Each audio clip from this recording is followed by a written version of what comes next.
Welcome back Lord of the mysteries family. आज हम chapters 1221 से 1230 के बीच की कहानी को डिकोड करेंगे। कहानी अब उस मुकाम पर है जहां हर कदम पर खतरा है। लेकिन वीडियो शुरू करने से पहले आज खुशियां डबल हो गई हैं। सबसे पहले हर्षैल शिंदे भाई, यार आप तो अब इस चैनल के पिलर बन गए हो। आज फिर से आपने 40 रुपए का सुपर थैंक्स भेजा है। आपकी इस कंसिस्टेंसी को मेरा सलाम है भाई। और आज हमारे एक और भाई खालिद नुमानी ने भी 40 रुपए का सुपर थैंक्स भेजा है। खालिद भाई, आपका बहुत बहुत स्वागत है सपोर्टर्स की लिस्ट में। दिल से शुक्रिया भाई, मेरे काम को सराहने के लिए। यार, जब आप लोग ऐसे सपोर्ट करते हो ना, तो लगता है कि हम सब एक टीम है। अगर आपने अभी तक सब्सक्राइब नहीं किया है तो प्लीज कर देना और इस टीम को और मजबूत बनाना। चलो अब देखते हैं कहानी में क्या नया तूफान आने वाला है। चैप्टर 1221, एक मैसेज छोड़ना। अगर डार्क डेमोनिक वुल्फ सच में अटेंडेंट ऑफ मिस्ट्रीज रिचुअल की तैयारी कर रहा है तो उसके वेयरअबाउट्स में निशानों की कमी नहीं होगी। क्लाइन ने धीरे से सिर हिलाया। उसके दिमाग में पहले से ही कुछ धुंधले आइडियाज थे, लेकिन वो अभी भी उन्हें पूरी तरह से सॉर्ट आउट करने में असमर्थ था। वो इंस्टिंक्टिवली उस कर्टेन की लोकेशन डिवाइन करना चाहता था, उस मिट्टी का यूज करके जो कर्टेन से कंटामिनेटेड थी, ताकि डार्क डेमोनिक वुल्फ की लोकेशन पता चल सके। हालांकि ये मानते हुए कि बाद वाला एक एंजल है, इस तरह का मेथड शायद उसे अलार्म कर देगा, उसे अलर्ट कर देगा और उसे प्रिकॉशनरी मेजर्स लेने का कारण बनेगा। इसलिए क्लाइन ने रेशनली इस आइडिया को छोड़ दिया और रियल वर्ल्ड में लौट आया। उसने प्लान बनाने के बारे में बहुत सोचा।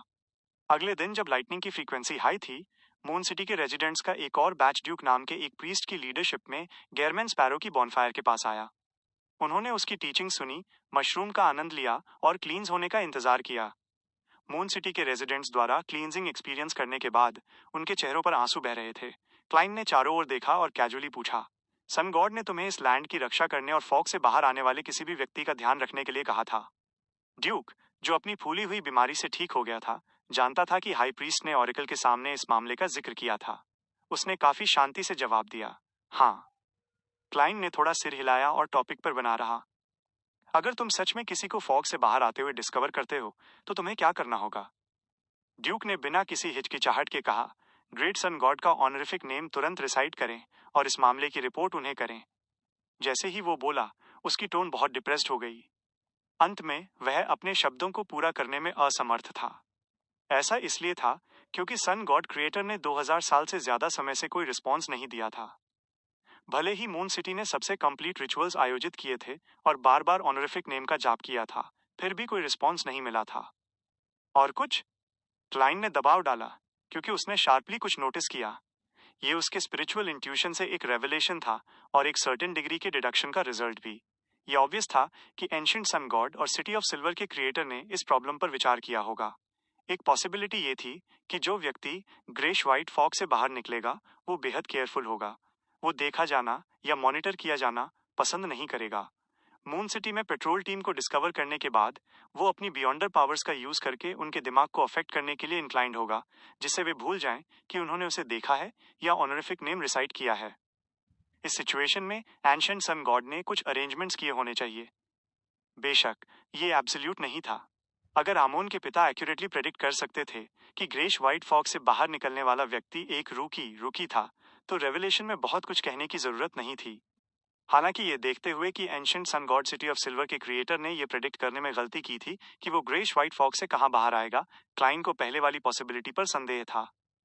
ड्यूक ने एक पल के लिए सोचा और कहने से पहले हिचकिचाया, उस व्यक्ति का स्वागत करना और उसे एक सिंगल शब्द बताना। क्लाइन की स्पिरिट्स तुरंत लिफ्ट हो गईं, क्योंकि उसने बिना पलक झपकाए पूछा, क्या शब्द? ड्यूक के होंठ कांपे, जैसे कि वो प्रोनाउंसिएशन की नकल कर रहा हो। फिर उसने एक अजीब टोन में कहा, चेरनोबिल। क्लाइन का दिमाग एक सेकंड के लिए जम गया इससे पहले कि उसने एक साइलेंट आह भरी। Dot dot dot. Lion kingdom, east Chester county, एक जंगल में। पास के गांव वाले यहाँ इकट्ठा हुए और अजीब मशरूम तोड़े जो जड़ों, डेडवुड और झाड़ियों में ढके हुए थे। किंगडम के लॉज के अनुसार इस जंगल में उगने वाली हर चीज इसकी ओनर मिस ऑड्रे हॉल की थी। हालांकि वॉर के एस्केलेट होने, खाने की डिमांड और हाई टैक्सेस के साथ इन फैक्टर्स ने किसानों के लिए लॉ तोड़ने की परवाह न करना पॉसिबल बना दिया। ये कुछ ऐसा था जिस पर विचार करने की जरूरत तभी थी जब वे जिंदा बचते। इसके अलावा अधिक लोगों के पार्टिसिपेट करने के साथ वे नेचुरली बोल्ड हो गए। उन्होंने छोटी टीमें बनाई और बहुत एफिशिएंटली उन मशरूम्स को तोड़ा जो सुनहरे सितारों या मार्बलिंग स्ट्रीक्स से ढके हुए थे। वे दो भागों में बटे हुए थे और एक छोटा हिस्सा कंजम्पशन के लिए रिजर्व्ड था। उनमें से ज्यादातर जंगल के बाहर इंतजार कर रहे अनाज व्यापारियों को गोल्ड पाउंड्स, नमक, कपड़े और अन्य जरूरी आइटम्स के एक्सचेंज में बेचने के लिए तैयार किए गए थे। इन किसानों ने हद पार नहीं की। मशरूम के अलावा उन्होंने पेड़ों पर फलों का केवल एक हिस्सा लिया। उन्होंने जंगल के रेंजरों के लिए अपने मास्टर्स को सबमिट करने के लिए पर्याप्त छोड़ दिया। सिर्फ 2 या 3 घंटों में किसानों ने भारी मात्रा में मशरूम और फल बेच दिए। हाथ में सोना लेकर वे मुस्कुराहट के साथ अपने गांवों को लौटे। उनके लिए आज जो कुछ भी हुआ वो था जो वे करना चाहते थे और उन्होंने अपने प्रीडिटरमिन्ड गोल्स भी हासिल कर लिए थे। अनाज व्यापारी जिसके पास पूरी दाढ़ी थी वो भी उतना ही खुश था क्योंकि ये एक अनएक्सपेक्टेड हार्वेस्ट थी। प्रेजेंट सिचुएशन के साथ वो बहुत पैसा कमा सकता था। उसने अपने साथ काम करने वाले वर्कर को शहर के बाहर प्रोसेसिंग पॉइंट पर बड़ी मात्रा में मशरूम और फल ले जाने के लिए लीड किया। जरूरी अरेंजमेंट्स करने के बाद उसने उन सभी को वेयरहाउस में रख दिया। एक मेटिकुलस बिजनेसमैन के रूप में उसने वर्कर्स को भेजने के बाद वेयरहाउस को फिर से चेक किया। ये कंफर्म करने के बाद कि कोई गलती नहीं थी, उसने दरवाजा बंद कर दिया और लॉक कर दिया। इस मोमेंट पर उसने जमीन पर कैश की एक मोटी गड्डी देखी। वे सब 10 पाउंड के नोट थे। मैंने इतना पैसा कब गिरा दिया? अनाज व्यापारी ने खुशी में नीचे झुककर नोटों का ढेर उठा लिया। जैसे ही उसने गिना, उसे अचानक पैसे का ओरिजिन याद आया। वे मशरूम पाउडर, सूखे मशरूम और सूखे फल बेचने से हुए प्रॉफिट थे। कितना जेनरस! दाढ़ी वाले बिजनेसमैन ने सैटिस्फैक्शन में आह भरी और वेयरहाउस छोड़ने के लिए मुड़ा। वेयरहाउस के अंदर ऑड्रे, जो लाइट ब्लू ड्रेस पहने हुए थी, ने अपनी साइकोलॉजिकल इनविजिबिलिटी हटा दी और एक ब्लैक पॉकेट निकाला। ये ट्रैवलर्स बैग था जो उसने जियो से किराए पर लिया था। इसके बाद गोरी सिंपल दिखने वाली ऑड्रे ने आसानी से खाने के बैग ब्लैक पॉकेट में फेंक दिए। ये सब करने के बाद उसने एक हार्ड कवर ब्रॉन्ज नोटबुक निकाली और टेलीपोर्टेशन वाले पेज पे पलट दिया। यह फोर्स से था, लेमनोज ट्रैवल्स। और यहाँ जो साजिश हुई थी वो ऑड्रे द्वारा सीक्रेटली मैनिपुलेटेड थी। उसने सबसे पहले मैडम हर्मिट द्वारा प्रोवाइड किए गए तेजी से बढ़ने वाले मशरूम जंगल में जानवरों को दिए। उनकी मदद से उसने उन्हें सूटेबल जगहों पर प्लांट किया। उसके बाद उसने आसपास के गांवों में किसानों को इन्फ्लुएंस किया, उनकी आंतरिक इच्छाओं को मजबूत किया और उन्हें लॉ के डर को दूर कराया। और वो अनाज व्यापारी संयोग से वहां से गुजरा और इसे डिस्कवर किया। इस तरह का एक व्यक्ति के दिल का मैनिपुलेशन इंटॉक्सिकेटिंग था, जैसे कि सभी बीइंग्स का मास्टर होना। हालांकि ऑड्रे बिल्कुल भी नहीं मुस्कुराई। इसके बजाय उसने धीरे से आह भरी। ये अभी भी काफी नहीं है, मुझे अभी भी बहुत कमी है, बहुत सारा। उसके पास जो मशरूम थे वे उस टाइप के नहीं थे जो लिटिल सन ने कहा था कि मॉन्स्टर्स के मांस और खून को फलने फूलने के लिए एब्जॉर्ब कर सकते थे। उन्हें तेजी से बढ़ने के लिए सफिशिएंट न्यूट्रिएंट्स की जरूरत थी। इसलिए इस जंगल में कम समय में मशरूम का दूसरा बैच प्लांट करने का कोई तरीका नहीं था, वरना इसके रेगिस्तान बनने की बहुत संभावना थी। खाली किए गए कपड़े के बैग्स को घूरते हुए ऑड्रे की हरी आंखें चमक उठीं। वो मदद नहीं कर सकी, लेकिन सोचा, church, royal family, military, government, nobles और बिजनेसमैन के पास भारी मात्रा में खाना कंसंट्रेटेड है। बेशक इंटिस और फैना पोर्टर से भी कुछ हैं, लेकिन कौन जानता है कि मुझे उन्हें केवल ट्रैवलर्स बैग के साथ कितनी बार मूव करना होगा। नोबल्स, बिजनेसमैन और मिलिट्री पर्सनल्स को मैनिपुलेट करना बहुत खतरनाक है। अगर मैं सावधान नहीं रही तो मैं डिस्कवर हो सकती हूँ। अगर सिचुएशन इतनी खराब स्टेट में नहीं बिगड़ती तो मुझे शायद कभी पता नहीं चलता कि कुछ लोगों का ऐसा पक्ष भी है। जब एनवायरनमेंट और सिचुएशन अलग होते हैं तो हर कोई जो मास्क पहनता है वो अलग होता है। मुझे फ्यूचर में इस पर ध्यान देना होगा। जैसे ही उसके विचार दौड़े, ऑड्रे, जिसके पास ऐसे मामलों को संभालने का एक्सपीरियंस नहीं था, ने फैसला किया कि वो मिस्टर वर्ल्ड की सलाह ले कि क्या उनके पास कोई सुझाव है। चूंकि द वर्ल्ड गेरमैन स्पैरो वीरान फॉर्सेकन लैंड ऑफ द गॉड्स में अकेले चल रहे थे, वो अंधेरे और निराशा से घिरे हुए थे। ऑड्रे ने सुझाव दिया कि उसे साइकोलॉजिकल काउंसलिंग के लिए रेगुलरली उसकी तलाश करनी चाहिए। इसका मतलब ये जरूरी नहीं था कि कोई ट्रीटमेंट हो। एक कैजुअल चैट प्रभावी रूप से प्रेशर, अकेलेपन और मिजरी को दूर कर सकती थी। गेरमैन स्पैरो ने अपने डॉक्टर की सलाह मानी और उनकी चैट से ऑड्रे को पता चला कि उससे मेडिकल सलाह मांगने के अलावा ये पावरफुल एडवेंचरर समय समय पर मिस्टर स्टार के साथ भी गॉसिप करता था, एक काफी अच्छी मानसिक स्थिति बनाए रखता था। इस फैसले के साथ ऑड्रे ने तुरंत अपनी ट्रैवलिंग एबिलिटी एक्टिवेट की और बैकलून लौट आई। लेकिन दूसरे विचार पर उसे थोड़ा डिप्रेस्ड महसूस हुआ। ऐसा इसलिए था क्योंकि वो जानती थी कि भले ही उसने बड़ी मात्रा में खाना इकट्ठा कर लिया हो, वो केवल कुछ समय के लिए बैकलुंड के रेजिडेंट्स को शांत कर सकती थी। अगर वॉर खत्म नहीं हुआ तो सिचुएशन और खराब हो जाएगी। वॉर। ऑड्रे ने अपनी आंखें बंद कर लीं। उसे कोई आइडिया नहीं था कि वो इसे कैसे रोक सकती है। उसने मैडम हर्मिट से सुना था कि इस वॉर का नेचर गॉड्स की लड़ाई होने की बहुत संभावना थी, और गॉड्स की लड़ाई का प्रस्तावना हमेशा बहुत कंसिस्टेंट रही है। ये उनके विरोधियों के एंकर्स को हिलाने के लिए एक निश्चित मात्रा में समय और ताकत खर्च करना था। कुछ सोचने के बाद ऑड्रे ने अपने होंठ भींचे और फैसला किया कि वो क्या कर सकती है। जैसे ही नोटबुक ने एक धुंधली चमक बिखेरी, उसका फिगर तेजी से ट्रांसपेरेंट हो गया और गायब हो गया। Dot dot dot. चुपचाप जलती हुई बॉनफायर के पास क्लाइन, जिसने अभी मून सिटी से गेस्ट्स को भेजा था, ब्लास्फेमर आमोन द्वारा पहले कहे गए शब्दों को याद करने से खुद को नहीं रोक सका। उसने कहा कि पास्ट में कई क्लूज और चीजें हैं जिन्हें वो एक्सप्लोर करना चाहता था, जो चेर्नोबिल के भीतर गहरे दबे हुए थे। एंशिएंट सन गॉड ने भी विशेष रूप से चेर्नोबिल पर जोर दिया था। अपने थॉट्स के बीच उसे अचानक चेर्नोबिल एक्सप्लोर करने की अर्ज हुई। इसे जल्दबाजी नहीं माना गया। ये कुछ ऐसा था जो वो हमेशा करना चाहता था। हालांकि आमोन की वजह से उसने ऐसा करने की हिम्मत नहीं की। मैं आधे साल से ज्यादा समय से पूर्व की ओर बढ़ रहा हूँ। किसने सोचा होगा कि मैं अचानक चेर्नोबिल पहुंच जाऊंगा। आमोन ने आखिरी worm of time beyonder characteristic प्राप्त कर ली है और रिचुअल की तैयारी कर रहा है। उसकी ट्रू बॉडी के लिए अभी भी चेर्नोबिल में होना इम्पॉसिबल है। हाँ, वो बहुत पेशेंट किंग ऑफ एंजल्स है। शायद उसके अवतार इस पूरे समय चेर्नोबिल में इंतजार कर रहे हैं। प्रेजेंट सिचुएशन को एनालाइज करने के बाद क्लाइन ने हिस्टोरिकल वॉइड से एक प्रोजेक्शन को कोशिश करने देने का फैसला किया। किसी भी हाल में वो अपनी असली बॉडी के साथ सीधे वहां कभी नहीं जाएगा। अपना मन बनाने के बाद क्लाइन ग्रे फॉग के ऊपर गया एक डिविनेशन करने के लिए। फिर वो रियल वर्ल्ड में लौटा और वॉइड में पकड़ने के लिए अपना हाथ बढ़ाया। 5 मिनट पहले से अपने पास्ट सेल्फ को बाहर खींच लिया। जैसे ही उसकी मेन बॉडी गायब हुई, उसके प्रोजेक्शन ने कॉन्शियसनेस गेन की। उसके बाद उसने कुछ बार पकड़ा और कई जेम्स जड़ी हुई काली स्टाफ बाहर निकाली। Staff of the stars. वो सीधे चेर्नोबिल टेलीपोर्ट करने के लिए स्टाफ ऑफ द स्टार्स की पावर का यूज करना चाहता था। Chapter 1222 research facility. जब उसने स्टाफ ऑफ द स्टार्स को पकड़ा, क्लाइन ने अपने दूसरे हाथ से हवा से एक गोल्ड कॉइन निकाला और उसे फ्लिक किया। जैसे ही गोल्ड कॉइन नीचे गिरा, उसके दिमाग में डिविनेशन से एक रेवलेशन आया। ये एक बहुत ही गहरी रवीन थी। इसके नीचे एक मोटी और विशाल बिल्डिंग थी जो ग्रेश व्हाइट लेयर्स में ढकी हुई थी। हर डिटेल उस चेर्नोबिल की तरह रिस्टोर की गई थी जिसे क्लाइन ने शुरुआत में देखा था। हालांकि ये स्पिरिट वर्ल्ड से ओरिजिनेट नहीं हुआ था, बल्कि उसके खुद के सबकॉन्शियस से आया था।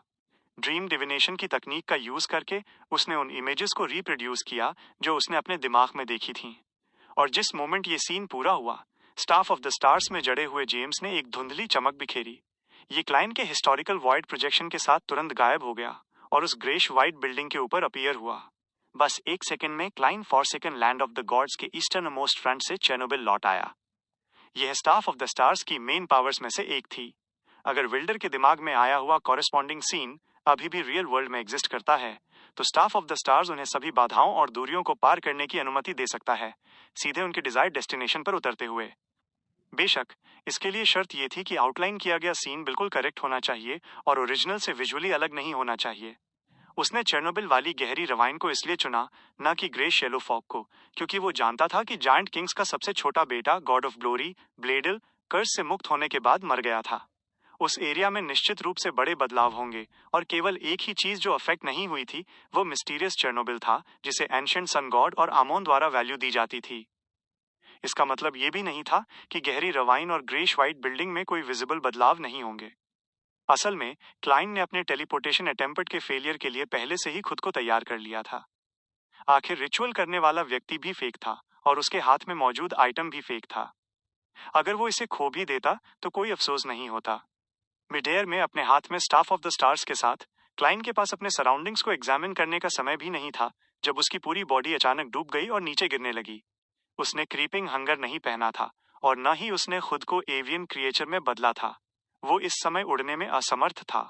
इसलिए भले ही सीर पाथवे के डेमिगॉड्स बिजार और टेरिफाइंग थे, लेकिन उनका वास्तव में एक ह्यूमन साइड भी था। जैसे ही उसके विचार दौड़े, उसके दिमाग में एक बियॉन्डर पावर अपीयर हुई। इसके बाद स्टाफ ऑफ द स्टार्स अलग अलग रंगों के साथ जल उठा, जिससे सराउंडिंग्स वायलेंट विंड से भर गईं। विंड उसके चारों ओर घूमने लगी, जिससे उसका ब्लैक ट्रेंच कोट फड़फड़ाने लगा और उसकी बॉडी धीरे धीरे नीचे उतरने लगी। इस प्रोसेस के दौरान क्लाइन का दायां हाथ कांप गया, जिससे स्टाफ ऑफ द स्टार्स का हिस्टोरिकल प्रोजेक्शन अपनी नॉर्मल लोकेशन पर वापस आ गया। ऐसा उसने इसलिए किया ताकि उसके कुछ सीन्स इमेजिन करने की वजह से उसके साथ एक्सीडेंट्स होने से रोका जा सके। इसके ठीक बाद उसका बायां हाथ उसके सिर पर हाफ टॉप हैट पर दबाया गया। जैसे ही आसमान में लाइटनिंग गुजरने वाली थी, उसने वॉइड से एक लालटेन निकाली। लालटेन की धुंधली पीली रोशनी के नीचे क्लाइन ने अपनी बिना बकल वाली लेदर शूज के साथ गहरी रवाइन के नीचे जमीन पर मजबूती से कदम रखा। उसके चारों ओर का एंडलेस अंधेरा ऐसा लग रहा था जैसे उसमें मॉन्स्टर्स हों। वो ग्रेश वाइट चेरनोबिल के सामने खड़ा था, जो लेयर्स में बना था। अपने हाथ में लाइटनिंग और लालटेन के सिंक्रोनाइज्ड इफेक्ट्स के तहत क्लाइन ने जल्दी से एक सिचुएशन डिस्कवर की। इस मोटी और विशाल ग्रेश वाइट बिल्डिंग का कोई दरवाजा नहीं था। हर जगह सील्ड है। मुझे याद है कि एंशिएंट सन गॉड ने बाहर आने से पहले ग्रेश वाइट दीवार पर एक इल्यूसरी दरार खोली थी। जैसे कि सोच में क्लाइन ने अपनी यादों में वो जगह ढूंढी और द फूल का ऑनरिफिक नेम चैंट करना शुरू कर दिया। फॉर्सेकन लैंड ऑफ द गॉड्स के ईस्टर्नमोस्ट फ्रंट पर, मून सिटी के पास सॉलिडिफाइड फॉग के पास, क्लाइन, जो हिस्टोरिकल वॉइड में छिपा था, तुरंत सेफिरा कैसल में एंटर हुआ। प्रेयर लाइट की मदद से उसने चेर्नोबिल की सिचुएशन को स्कैन करने के लिए अपने ट्रू विजन का यूज किया। गहरी रवाइन और डेसोलेट मैदानों में जहां ग्रेश येलो फॉग बचा हुआ था, वहां एक भी आमोन मौजूद नहीं था। जहां तक खुद चेर्नोबिल की बात है, सेफिरा कैसल द्वारा प्रोवाइड किए गए ट्रू विजन के साथ भी उसके लिए यह देखना पर्याप्त नहीं था कि अंदर क्या चल रहा था। ग्रेश वाइट की लेयर्स और लेयर्स के नीचे एब्सोल्यूट नथिंगनेस दिखाई दी, एक ऐसा स्पेस जिसमें कोई रंग नहीं था। वाकई ये सिंपल नहीं है, जैसा कि उस जगह से उम्मीद की जा सकती है जहां से ancient sun god city of silver के क्रिएटर बाहर निकले थे। अंदर ही अंदर आह भरने के बाद उसने जल्दी से सेफिरा कैसल छोड़ दिया और फर्स्ट एपोक से पहले के हिस्टोरिकल फ्रेगमेंट में लौट आया। क्लाइन, जो चेर्नोबिल के बाहर खड़ा था, उसने कॉन्शियसनेस रीगेन की। उसने अपना हाथ बढ़ाया और लेमानोस ट्रैवल्स को निकाला। उसने तेजी से एक पेज पलटा और एक अप्रेंटिस की डोर ओपनिंग पावर यूज करने की तैयारी की। ऐसा एक्शन वास्तव में उसके लिए थोड़ा जल्दबाजी भरा था, लेकिन ये देखते हुए कि ये हिस्टोरिकल वॉइड में सिर्फ एक प्रोजेक्शन था, उसे लगा कि इसमें कोई प्रॉब्लम नहीं है। सीर पाथवे के बियॉन्डर्स वास्तव में एक ही समय में कॉशियस और रिकलेस दोनों होते हैं। तैयारियां करते समय वे सावधान रहते हैं, लेकिन उसी समय कॉशियस और रिकलेसनेस के लक्षण दिखाते हैं। खुद का मजाक उड़ाते हुए क्लाइन चुपचाप बाधा से गुजरा और चेर्नोबिल के इंटीरियर में एंटर हुआ। बार बार डोर ओपनिंग के बाद उसने आखिरकार ग्रेश वाइट बिल्डिंग्स को छोड़ दिया। उसने अपने सामने एक अधखुला भारी मेटल डोर देखा। मेटल डोर बहुत लंबा नहीं था, केवल लगभग 2.5 मीटर लंबा। ये ऑब्वियसली इंसानों के लिए तैयार किया गया था। इसके सामने 2 पिच ब्लैक निशान थे और 2 मशीन गन्स थीं, जो इस एरा के किसी भी वेपन की तुलना में अधिक साईफाई थीं। ये 2 मशीन गन्स उन जैसी थोड़ी लग रही थीं, जो उसने अपनी पिछली जिंदगी में कुछ मैगजीन्स में देखी थीं। हालांकि वो ऐसी चीजों का फैन नहीं था, इसलिए वो श्योर नहीं हो सकता था। क्लाइन ने उन्हें नहीं उठाया या उन्हें स्टडी करने की कोशिश नहीं की। उसके स्पिरिचुअल इंट्यूशन ने उसे बताया कि 2 आग्नेयास्त्र फायरआर्म जैसे वेपन्स पूरी तरह से कुरोड हो चुके थे। उनके साथ कोई भी कांटेक्ट तुरंत उन्हें डिसइंटीग्रेट कर देगा। कुछ लुक्स लेने के बाद उसने लेमनोस ट्रैवल्स को डिस्पेल कर दिया। हाथ में लालटेन लेकर वो 2 पिच ब्लैक निशानों से गुजरा और मेटल डोर के पीछे पहुंचा। यहाँ एक चौड़ा गलियारा आयल था और दोनों तरफ अलग अलग साइज के कमरे थे। अंदर की मेजें और कुर्सियां गिरा दी गई थीं, कुछ ठीक थीं और अन्य आधे में टूटी हुई थीं। दीवारें काली लकीरों से ढकी हुई थीं। ये एक रिसर्च फैसिलिटी जैसा लगता है। क्लाइन रेमिनेंट्स और ओवरऑल लेआउट से आगे बढ़ा, एक प्रीलिमिनरी कंक्लूजन पर आते हुए। उसे जानबूझकर कुछ भी खोजने की जरूरत नहीं थी। उसे जल्दी ही एक कमरा मिला जिसमें एक डिस्ट्रॉयड मशीन थी। टेबल पर कागज के कुछ टुकड़े थे, जिनमें पीला रंग, येलो टिंट था। ऐसा लग रहा था कि किसी ने कलेक्ट करने के बाद उन्हें लापरवाही से वहां रख दिया था। एंशिएंट सन गॉड या आमोन। 2 सेकंड हिचकिचाने के बाद उसने आखिरकार कमरे में कदम रखा। धुंधली पीली रोशनी ने अंदर के अंधेरे को दूर कर दिया जैसे ही उसने कागज के कुछ टुकड़े उठाए और उन्हें जल्दी से स्कैन किया। 10 सेकंड बाद क्लाइन ने कागज का टुकड़ा नीचे रखा और उसके मुंह का कोना फड़क गया। उसने उन पन्नों पर किसी भी शब्द को नहीं पहचाना। अपनी पिछली जिंदगी में वो मुश्किल से इंग्लिश पास कर पाया था, दूसरी भाषाओं की तो बात ही छोड़िए। क्लाइन को अचानक वो फीलिंग्स महसूस हुई जो रोसेल की डायरी पढ़ते समय अन्य बियॉन्डर्स को होती थीं। उसने धीरे से सांस छोड़ी जब उसने अपना हाथ वॉइड में बढ़ाया और एक आइटम निकाला। ये एक ट्रांसलेटिंग डिवाइस था जो झो मिंगरुई ने विदेश यात्रा पर जाने से पहले खरीदा था, जिसके लिए उसने पैसे बचाए थे। जब लक एनहांसमेंट रिचुअल आयोजित किया गया था तो ये उसके पास एक कंप्यूटर बैग के अंदर था। उसके लिए इस ट्रांसलेटिंग डिवाइस का सबसे बड़ा फायदा ये था कि ये ऑफलाइन ट्रांसलेशंस कर सकता था जब तक कि ये इंटरनली स्टोर्ड डेटाबेस से एक्सीड ना हो। इसके साथ छेड़छाड़ करने के बाद वो आखिरकार समझ गया कि उन कुछ पन्नों में क्या लिखा था। एक ड्राइड अप ऑयल फील्ड में ऑयल के अपीयरेंस की रिसर्च। उन्हें ऐसे मामलों के लिए ऐसी अनइमेजिनेबल जगह पर रिसर्च फैसिलिटी बनाने की क्या जरूरत थी? गॉड, उन्होंने ऑयल फील्ड में गहराई में क्या डिस्कवर किया? ये कोई अमेजिंग मटेरियल है। एग्जैक्टली क्या हुआ? डॉक्टर, मेरे सामने ब्लैक ऑयल के एक पोखर में बदल गया। ज्यादा से ज्यादा लोग ऑयल में बदल गए हैं। इस रिसर्च फैसिलिटी को बाहर से सील कर दिया गया है। कोई नहीं जा सकता। कोई नहीं जा सकता। पागल, वे सब पागल हो गए हैं। हम अभी भी नॉर्मल हैं, लेकिन हमारा खाना लगभग खत्म हो रहा है। मुझे लग रहा है कि मुझे कुछ सुनाई दे रहा है। ऐसा लगता है कि अंडरग्राउंड से आवाजें आ रही हैं। ये मुझे बुला रहा है। वह मुझे बुला रहा है। सिंपल शब्दों की इन लाइंस ने क्लाइन की रीढ़ में सिहरन दौड़ा दी। उसे लगा जैसे वो मैडनेस और मौत की ओर चल रहा हो। उसी समय एक विचार नेचुरली उसके दिमाग में आया। वह करप्शन जो अंडरग्राउंड से उत्पन्न होता है। इस सब का कारण ड्राइड अप ऑयल फील्ड में कुछ अजीब मटेरियल की डिस्कवरी से जुड़े अननेसेसरी एक्सपेरिमेंट्स थे। फिर दुनिया नष्ट हो गई। लेकिन अगर ये ऐसे कोइंसिडेंस के कारण हुई आपदा थी तो मेरे लिए एम्परर रोसेल और दूसरों के लिए समय से पहले ट्रांसमाइग्रेट करने में हमारी मदद करने के लिए आइटम प्राप्त करने का कोई कारण नहीं है। शायद इनएविटेबिलिटी के बीच चांसेस हैं और चांसेस में इनएविटेबिलिटी है। अंडरग्राउंड करप्शन हमेशा मानव दुनिया को एक अनऑब्वियस मैनर में इन्फ्लुएंस करता रहा है। ये रुक रुक कर कुछ मिस्टीरियस इवेंट्स ला सकता है। केवल जब रिसर्च फैसिलिटी ने गहराई से जांच की तो क्या वो पूरी तरह से जाग गया? क्लाइन ने सबकॉन्शियसली लार का एक घूंट निगला। हाथ में लालटेन लेकर वो कमरे से निकला और रिसर्च फैसिलिटी की गहराइयों की ओर बढ़ा। उसने किसी भी चीज पर भी पूरा ध्यान दिया जो ध्यान देने योग्य थी। लगभग 1 मिनट तक चलने के बाद उसका विजन अचानक अंधेरा हो गया। धुंधली पीली रोशनी की चमक का आधे से ज्यादा हिस्सा आगे के एरिया द्वारा खा लिया गया था। जब उसने करीब से देखा तो उसने रियलाइज किया कि उससे 2 कदम दूर एक क्लिफ थी। रिसर्च फैसिलिटी का वो हिस्सा जमीन में ढह गया था। ये अंधेरा और खाली था जिसका कोई अंत नहीं था। हल्का हल्का उसे एक साइलेंट क्राई सुनाई दी। ये उसके दिमाग में गहरे अंडरग्राउंड से गूंजी। ये फीलिंग कुछ ऐसी थी जिसे क्लाइन ने पहले एक्सपीरियंस किया था हॉल ऑफ ट्रूथ में ब्रॉन्ज डोर के पीछे से। उसने थोड़ा फ्राउन किया और कुछ कदम पीछे हट गया, हिस्टोरिकल वॉइड प्रोजेक्शन को किसी भी पल डिस्पेल करने के लिए तैयार। इस मोमेंट पर एक हथेली जो इतनी सूखी थी कि उसमें केवल स्किन और हड्डियां थीं, अंधेरे से बाहर निकली क्लिफ के किनारे को पकड़ते हुए। फिर एक फिगर बाहर कूदा और उसके सामने लैंड किया। उसने एक नुकीली टोपी और एक क्लासिक ब्लैक रोब पहना हुआ था। उसकी दाहिनी आंख पर एक मोनोकल था। ये एंजल ऑफ टाइम आमोन के अलावा और कोई नहीं था। हालांकि इस आमोन की कंडीशन बहुत अबनॉर्मल थी। वो स्किन मेम्ब्रेन में ढके एक कंकाल की तरह था। क्लाइंट सबकॉन्शियसली कुछ कदम पीछे हट गया और देखा कि उसके सामने वाले आदमी का मांस और खून तेजी से भर गया। उसने अपना मोनोकल एडजस्ट किया और मुस्कुराहट के साथ कहा, आह, एक विजिटर। मैंने इसकी उम्मीद नहीं की थी। और तुम कौन हो? चैप्टर 1223। वो लेवल। मैं कौन हूं? जैसे ही क्लाइन हिस्टोरिकल वॉइड प्रोजेक्शन को हटाने वाला था वो आमोन के सवाल से हैरान रह गया। उसने खुद को कंट्रोल किया और फ्राउन नहीं किया। जवाब देने के बजाय उसने पूछा, तुम आमोन की ट्रू बॉडी नहीं हो? क्लिफ के किनारे पर खड़े होकर आमोन ने एक कदम आगे बढ़ाया और मुस्कुराया। बिल्कुल नहीं।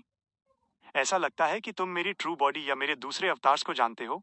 हालांकि उसके सामने वाले आमोन ने कोई एक्शन नहीं लिया, लेकिन जो कदम उसने उठाया उसने अभी भी क्लाइन को एक इंडिस्क्राइबल प्रेशर दिया।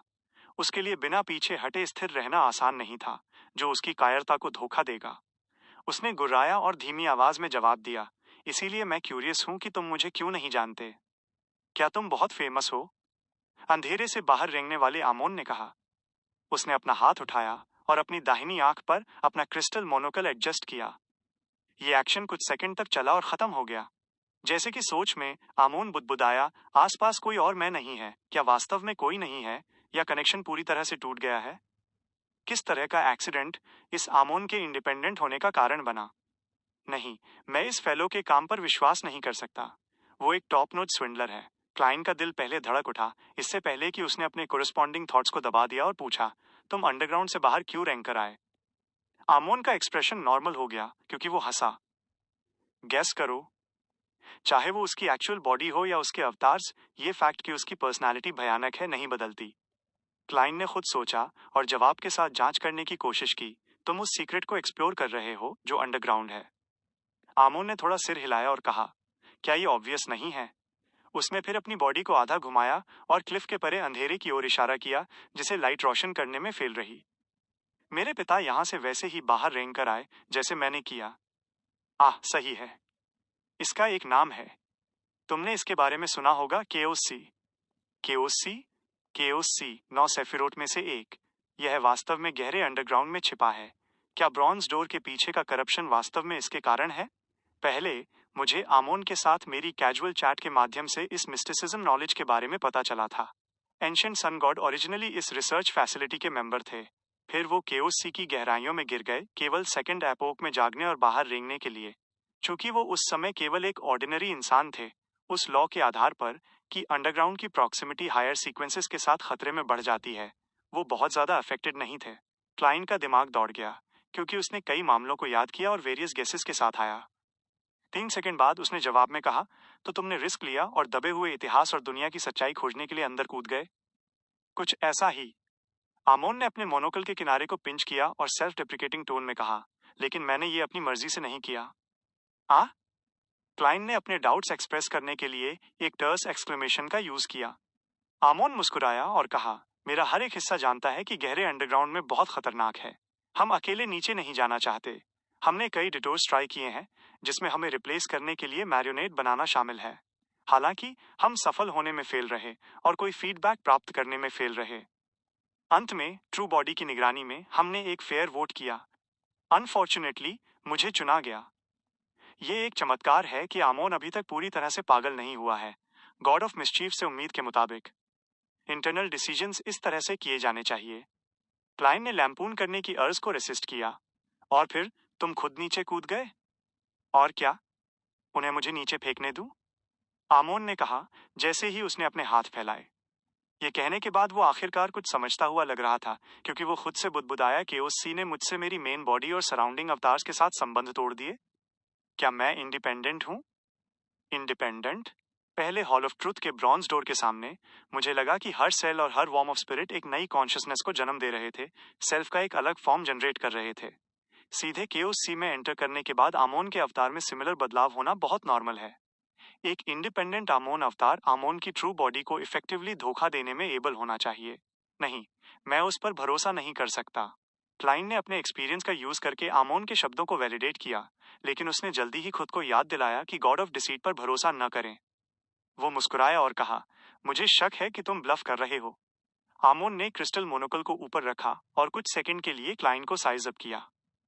इससे कोई फर्क नहीं पड़ता कि तुम मुझ पर विश्वास करते हो या नहीं। भले ही मैं एक पार्टनर ढूंढना चाहता हूं, वो तुम जैसा कमजोर व्यक्ति नहीं होगा। 8 किंग्स ऑफ एंजल्स के एरा में क्या तुम रेड एंजल मेडिसी के बहुत करीब थे? अपने सामने वाले आमोन की इंडिपेंडेंस पर भरोसा न करने का मन बनाने के बाद क्लाइन ने पूछने की कोशिश की, तुमने केओसी में क्या डिस्कवर किया? बहुत सी चीजें। गेस करो कि वे क्या हैं? आमोन ने मुस्कान के साथ कहा। तुमने कुछ भी डिस्कवर नहीं किया, क्लाइन ने जानबूझकर कहा। आमोन ने अपना सिर हिलाया। दूसरे मैं भी शायद ऐसा ही सोचते हैं। इसके अलावा मैं बहुत लंबे समय से बाहर नहीं आया हूं और मैंने रिस्पॉन्स नहीं दिया। ये मानना लॉजिकल है कि मैं पहले ही कोरोड हो गया था और केओसी द्वारा डाइजेस्ट कर लिया गया था। क्लाइन के रिस्पॉन्स का इंतजार किए बिना आमोन ने जारी रखा, केओसी बहुत बड़ा है। ये लगभग कोर को भरता है और एक और लेयर तक जाता है। ये एकमात्र सेफिरा भी है जो रियल और इल्यूसरी को मर्ज करता है, और रियल वर्ल्ड में इसका एक एंट्रेंस है। अन्य या तो पूरी तरह से इल्यूसरी हैं और कहीं अनजान छिपे हुए हैं, या वे निश्चित रूप से रियल हैं, जबकि रियल वर्ल्ड में मौजूद हैं। मुझे अंदर कुछ बहुत दिलचस्प मिला। पहली ब्लास्फेमी स्लेट शायद वहीं पैदा हुई थी, लेकिन बाद में ये किसी पावर द्वारा अट्रैक्ट हुई और पूरा होने से पहले ही जमीन छोड़ गई। मेरे पिता ने शायद शुरुआत में उस ब्लास्फेमी स्लेट को ब्राउज किया होगा। यही वजह है कि जब वो पेरिश्ड हुए तो उनका कंडेंस्ड होकर दूसरी ब्लास्फेमी स्लेट में बदल गया। ये 2 ब्लास्फेमी स्लेट्स का ओरिजिन है। कोई आश्चर्य नहीं कि ancient sun god second epoch के लेट स्टेजेस में इतना पावरफुल थे। क्लाइन ने धुंधला सा कुछ समझा और सबकॉन्शियसली पूछा, 2 ब्लास्फेमी स्लेट्स में इतना अलग क्या है? आमोन ने क्रिस्टल मोनोकल को एडजस्ट किया और कहा, दूसरी ब्लास्फेमी स्लेट ने कुछ सीक्वेंस के नाम बदल दिए और कंटेंट जोड़ा। उन कंटेंट्स में ट्रांसेंडिंग सीक्वेंसेस के बारे में सीक्रेट्स शामिल हैं। Transcending sequences. क्लाइन की पुतलियां थोड़ी चौड़ी हो गईं। उसे लगा कि उसका लॉन्ग टर्म गेस कंफर्म हो गया है। क्रिएटर बनना? आमोन मुस्कुराया और कहा, कमोबेश, लेकिन ये डिस्क्रिप्शन पर्याप्त एक्यूरेट नहीं है।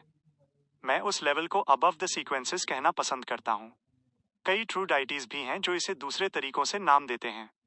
कुछ इसे ग्रेट ओल्ड वंस कहते हैं, अन्य इसे आउटर डाइटीज या कॉस्मोस कहते हैं। कॉस्मोस। जिस पल क्लाइन ने ये शब्द सुना, उसका स्पिरिचुअल इंट्यूशन क्रेजी वार्निंग्स देने लगा। उसे बहुत स्पष्ट रूप से याद था कि चर्च ऑफ एवरनाइट की एसेटिक लीडर एरियाना ने उसे पहले बताया था कि जब तक वो एक एंजल नहीं बन जाता, उसे कॉस्मोस को समझने की कोशिश नहीं करनी चाहिए, वरना सिर्फ इसका नॉलेज होने से उसे बहुत बड़ा खतरा होगा। बिना किसी हिचकिचाहट के क्लाइन, जो फर्स्ट एपोक से पहले के समय में हिस्टोरिकल वॉइड में छिपा हुआ था, उसने प्रोजेक्शन को बनाए रखना छोड़ दिया। वो पुराने ढेर शहरों से खड़ा हो गया और उसने घड़ी की उल्टी दिशा में 4 कदम उठाए। लगभग उसी समय forsaken land of the gods के आसमान में चमकने वाली हिंसक लाइटनिंग शांत हो गई। अंतहीन अंधेरा भी गायब हो गया। एक विशाल क्रिम्सन मून ने आधे आसमान को ढक लिया। क्रिम्सन मून के सरफेस पर रोशनी बाहर खिंची, जैसे कि वो जिंदा हो। इस दुनिया के बाहर पृथ्वी के चारों ओर घूमने वाले चंद्रमा में एक क्रिम्सन सी बह रहा था। इसने सब कुछ डुबो दिया, जैसे कि ये इस विशाल नेचुरल सैटेलाइट को डाइजेस्ट कर रहा हो। ब्लड कलर्ड सी उबलने लगा जब क्लाइन ने great old ones, outer deities और कॉस्मोस की खबरों के बारे में सीखा। वे तेजी से बीच की ओर इकट्ठे हुए, लगातार एक साथ ढेर होते गए, जब तक कि उन्होंने एक इंडिसर्नेबल ब्लड रेड फैंटम इमेज नहीं बना ली। यह फैंटम इमेज चंद्रमा से कई गुना बड़ी थी। इसकी अनगिनत आंखें थीं और इसने नीले ग्रह को नीचे देखा। इसने क्लाइन की मेन बॉडी पर अपनी गेज डाली, उस कनेक्शन के माध्यम से जो उस पल स्थापित हुआ था जब उसने इन मामलों के बारे में सीखा। जैसे ही क्रिम्सन सी पीछे हटा, चंद्रमा के सरफेस पर कई क्रेटर दिखाई दिए। जमीन से चंद्रमा अब क्रिम्सन नहीं था। ये ब्राइट और क्लियर था। करोड़ों साल बीतने के बावजूद ये वैसा ही रहा। स्पेस में आगे brown star, orange star, scarlet planet, gold planet और ब्लू प्लैनेट आंखों के झपकने की तरह टिमटिमाए। हिस्ट्री के फॉग में क्लाइन की बॉडी के सरफेस से फोड़े निकलने लगे। हर फोड़े में एक म्यूटेटेड वॉर्म ऑफ स्पिरिट था। उन्होंने झो मिंगरुई, क्लाइन मोरेटी, गेरमेन स्पैरो और ड्वेन डेंटिस के चेहरे पहने थे। वे उसकी बॉडी से बाहर निकलने की पूरी कोशिश कर रहे थे। क्लाइन के थॉट्स जल्दी ही केओटिक हो गए। उसकी पूरी स्पिरिट बॉडी एक इनविजिबल ब्लेड से फटी हुई लग रही थी, लेकिन उसने फिर भी इनकैंटेशन के आखिरी सेंटेंस को रिसाइट करने के लिए खुद को मजबूर किया। The celestial worthy of heaven and earth for blessings. चुपचाप क्लाइन की स्पिरिट बॉडी ग्रे फॉग को चीरते हुए सेफिराह कैसल में एंटर हुई। पूरे स्पेस की पावर उबलने लगी क्योंकि ये आगे बढ़ी और उसे एनवेलप कर लिया। ब्लैक गैस के विस्प्स, रेड लाइट की स्ट्रीम्स और फोड़ों को पिघला दिया, इनविजिबल कनेक्शन को काट दिया। लगभग 10 सेकंड बाद स्ट्रगल कर रहे क्लाइन ने आखिरकार कॉन्शियसनेस रीगेन की। वो हाई बैक कुर्सी का सहारा लेकर खड़ा हो गया। चेर्नोबिल के अंदर आमोन, जो क्लिफ के किनारे खड़ा था, उसने धीमी आवाज में खुद से कहा। जैसे ही उसने अपनी दाहिनी आंख पर क्रिस्टल मोनोकल एडजस्ट किया, काफी तेज रिएक्शन। अगर क्लाइन एक सेकंड धीमा होता और उस केओटिक स्टेट में फंस जाता, तो आमोन प्रोजेक्शन और एक्चुअल बॉडी के बीच के कनेक्शन को धोखा दे सकता था, इससे पहले कि क्लाइन हिस्टोरिकल प्रोजेक्शन के मेंटेनेंस को हटा पाता। वो तब कोरेस्पॉन्डिंग हिस्टोरिकल फ्रेगमेंट के अंदर अपीयर हो सकता था। ग्रे फॉग के ऊपर क्लाइन बैठ गया और अपनी कनपटी रगड़ी। वो आमोन वास्तव में झूठ बोल रहा था। वो अवतार होना चाहिए जो चेर्नोबिल की रक्षा के लिए पीछे रहा था। जब उसने डिस्कवर किया कि मैं आया हूं, तो वो क्लिफ और केओस सी के बीच कहीं छिप गया, ये दिखावा करते हुए कि वो अभी बाहर रेंग कर आया है। वो हिस्टोरिकल प्रोजेक्शन को बाईपास करके मेरी मेन बॉडी से निपटने में असमर्थ था। इसके अलावा उसके पास सीक्वेंस 2 एंजल की ताकत नहीं हो सकती थी। इसलिए उसने छल करने के लिए एक इंडिपेंडेंट अवतार होने का नाटक किया।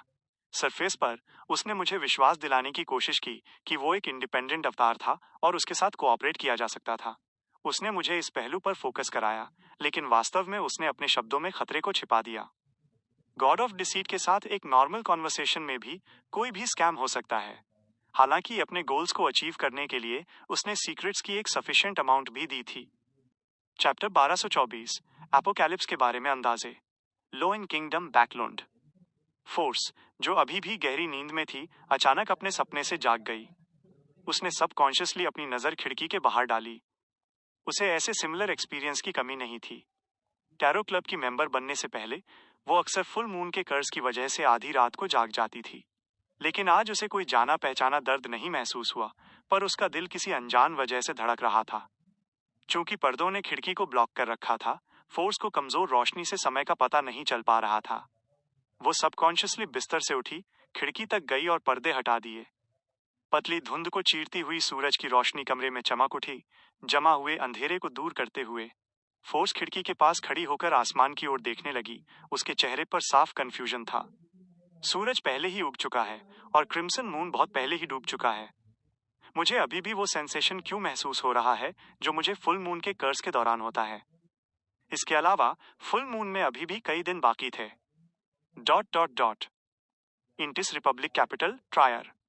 एक एक करके एस्ट्रोनॉमर्स जो जल्दी जाग गए थे, साथ ही मिस्टिसिज्म एंथुसियास्ट और कोवर्ट बियॉन्डर्स ने अपनी नजरों को आसमान में ऊपर उठाया। शाम के बादलों की लेयर्स गायब हो गईं और विशाल और चमकीले मून ने तारों की रोशनी को भी फीका कर दिया। मून का रंग अब हमेशा वाला क्रिम्सन कलर नहीं था। ये सफेद और असामान्य रूप से ब्राइट था। जिसने भी इसे देखा वो दंग रह गया। ये ऐसा मून था जो उन्होंने पहले कभी नहीं देखा था। चाहे वो ह्यूमन सोसाइटी की नॉर्मल टेक्स्ट बुक्स हों या मिस्टिसिज्म से रिलेटेड किताबें, किसी ने भी ऐसे सिमिलर फिनोमेना को रिकॉर्ड नहीं किया था। Common new moon, full moon और कभी कभार होने वाले ब्लड मून के अलावा मून ने कभी ऐसे बदलाव एक्सपीरियंस नहीं किए थे। कम से कम फिफ्थ एपोक की शुरुआत के बाद से पिछले 1300 सालों में ऐसा कोई बदलाव बिल्कुल नहीं हुआ था। इस मोमेंट पर ऑनलुकर्स ने रियलाइज किया कि क्रिम्सन और ब्लड रेड स्टेट्स के अलावा मून का एक और रंग भी था। Dot dot dot forsaken land of the God's, city of silver. चूंकि ये दोपहर का समय था जब लाइटनिंग की फ्रीक्वेंसी हाई थी, डेरिक और कंपनी ने आसमान में अबनॉर्मलिटी नोटिस की।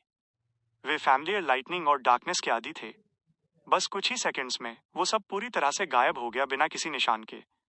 ब्लड कलर्ड सर्कुलर ग्लो ने आधे आसमान को ढक लिया, जो इतना ऑब्वियस था। इसके मैसिव साइज ने सब कुछ बहुत अच्छी विजिबिलिटी के साथ रोशन कर दिया। सिटी ऑफ सिल्वर के लोग, जिनके थॉट्स रिलेटिवली फुर्तीले थे, उन्होंने तुरंत जनरल नॉलेज बुक में मून के डिस्क्रिप्शन और कॉरेस्पॉन्डिंग पिक्चर के बारे में सोचा। उन्हें अचानक एक विचार आया। क्या यह मून हो सकता है? The crimson moon? हमने वास्तव में क्रिम्सन मून देखा। जल्द ही उनके सामने क्रिम्सन मून के ब्लड रेड कलर्स इंच दर इंच कम हो गए, उसकी ब्राइट और क्लियर बॉडी को रिवील करते हुए। सिटी ऑफ सिल्वर के रेजिडेंट्स और भी ज्यादा कंफ्यूज थे, अनश्योर थे कि क्या हुआ था।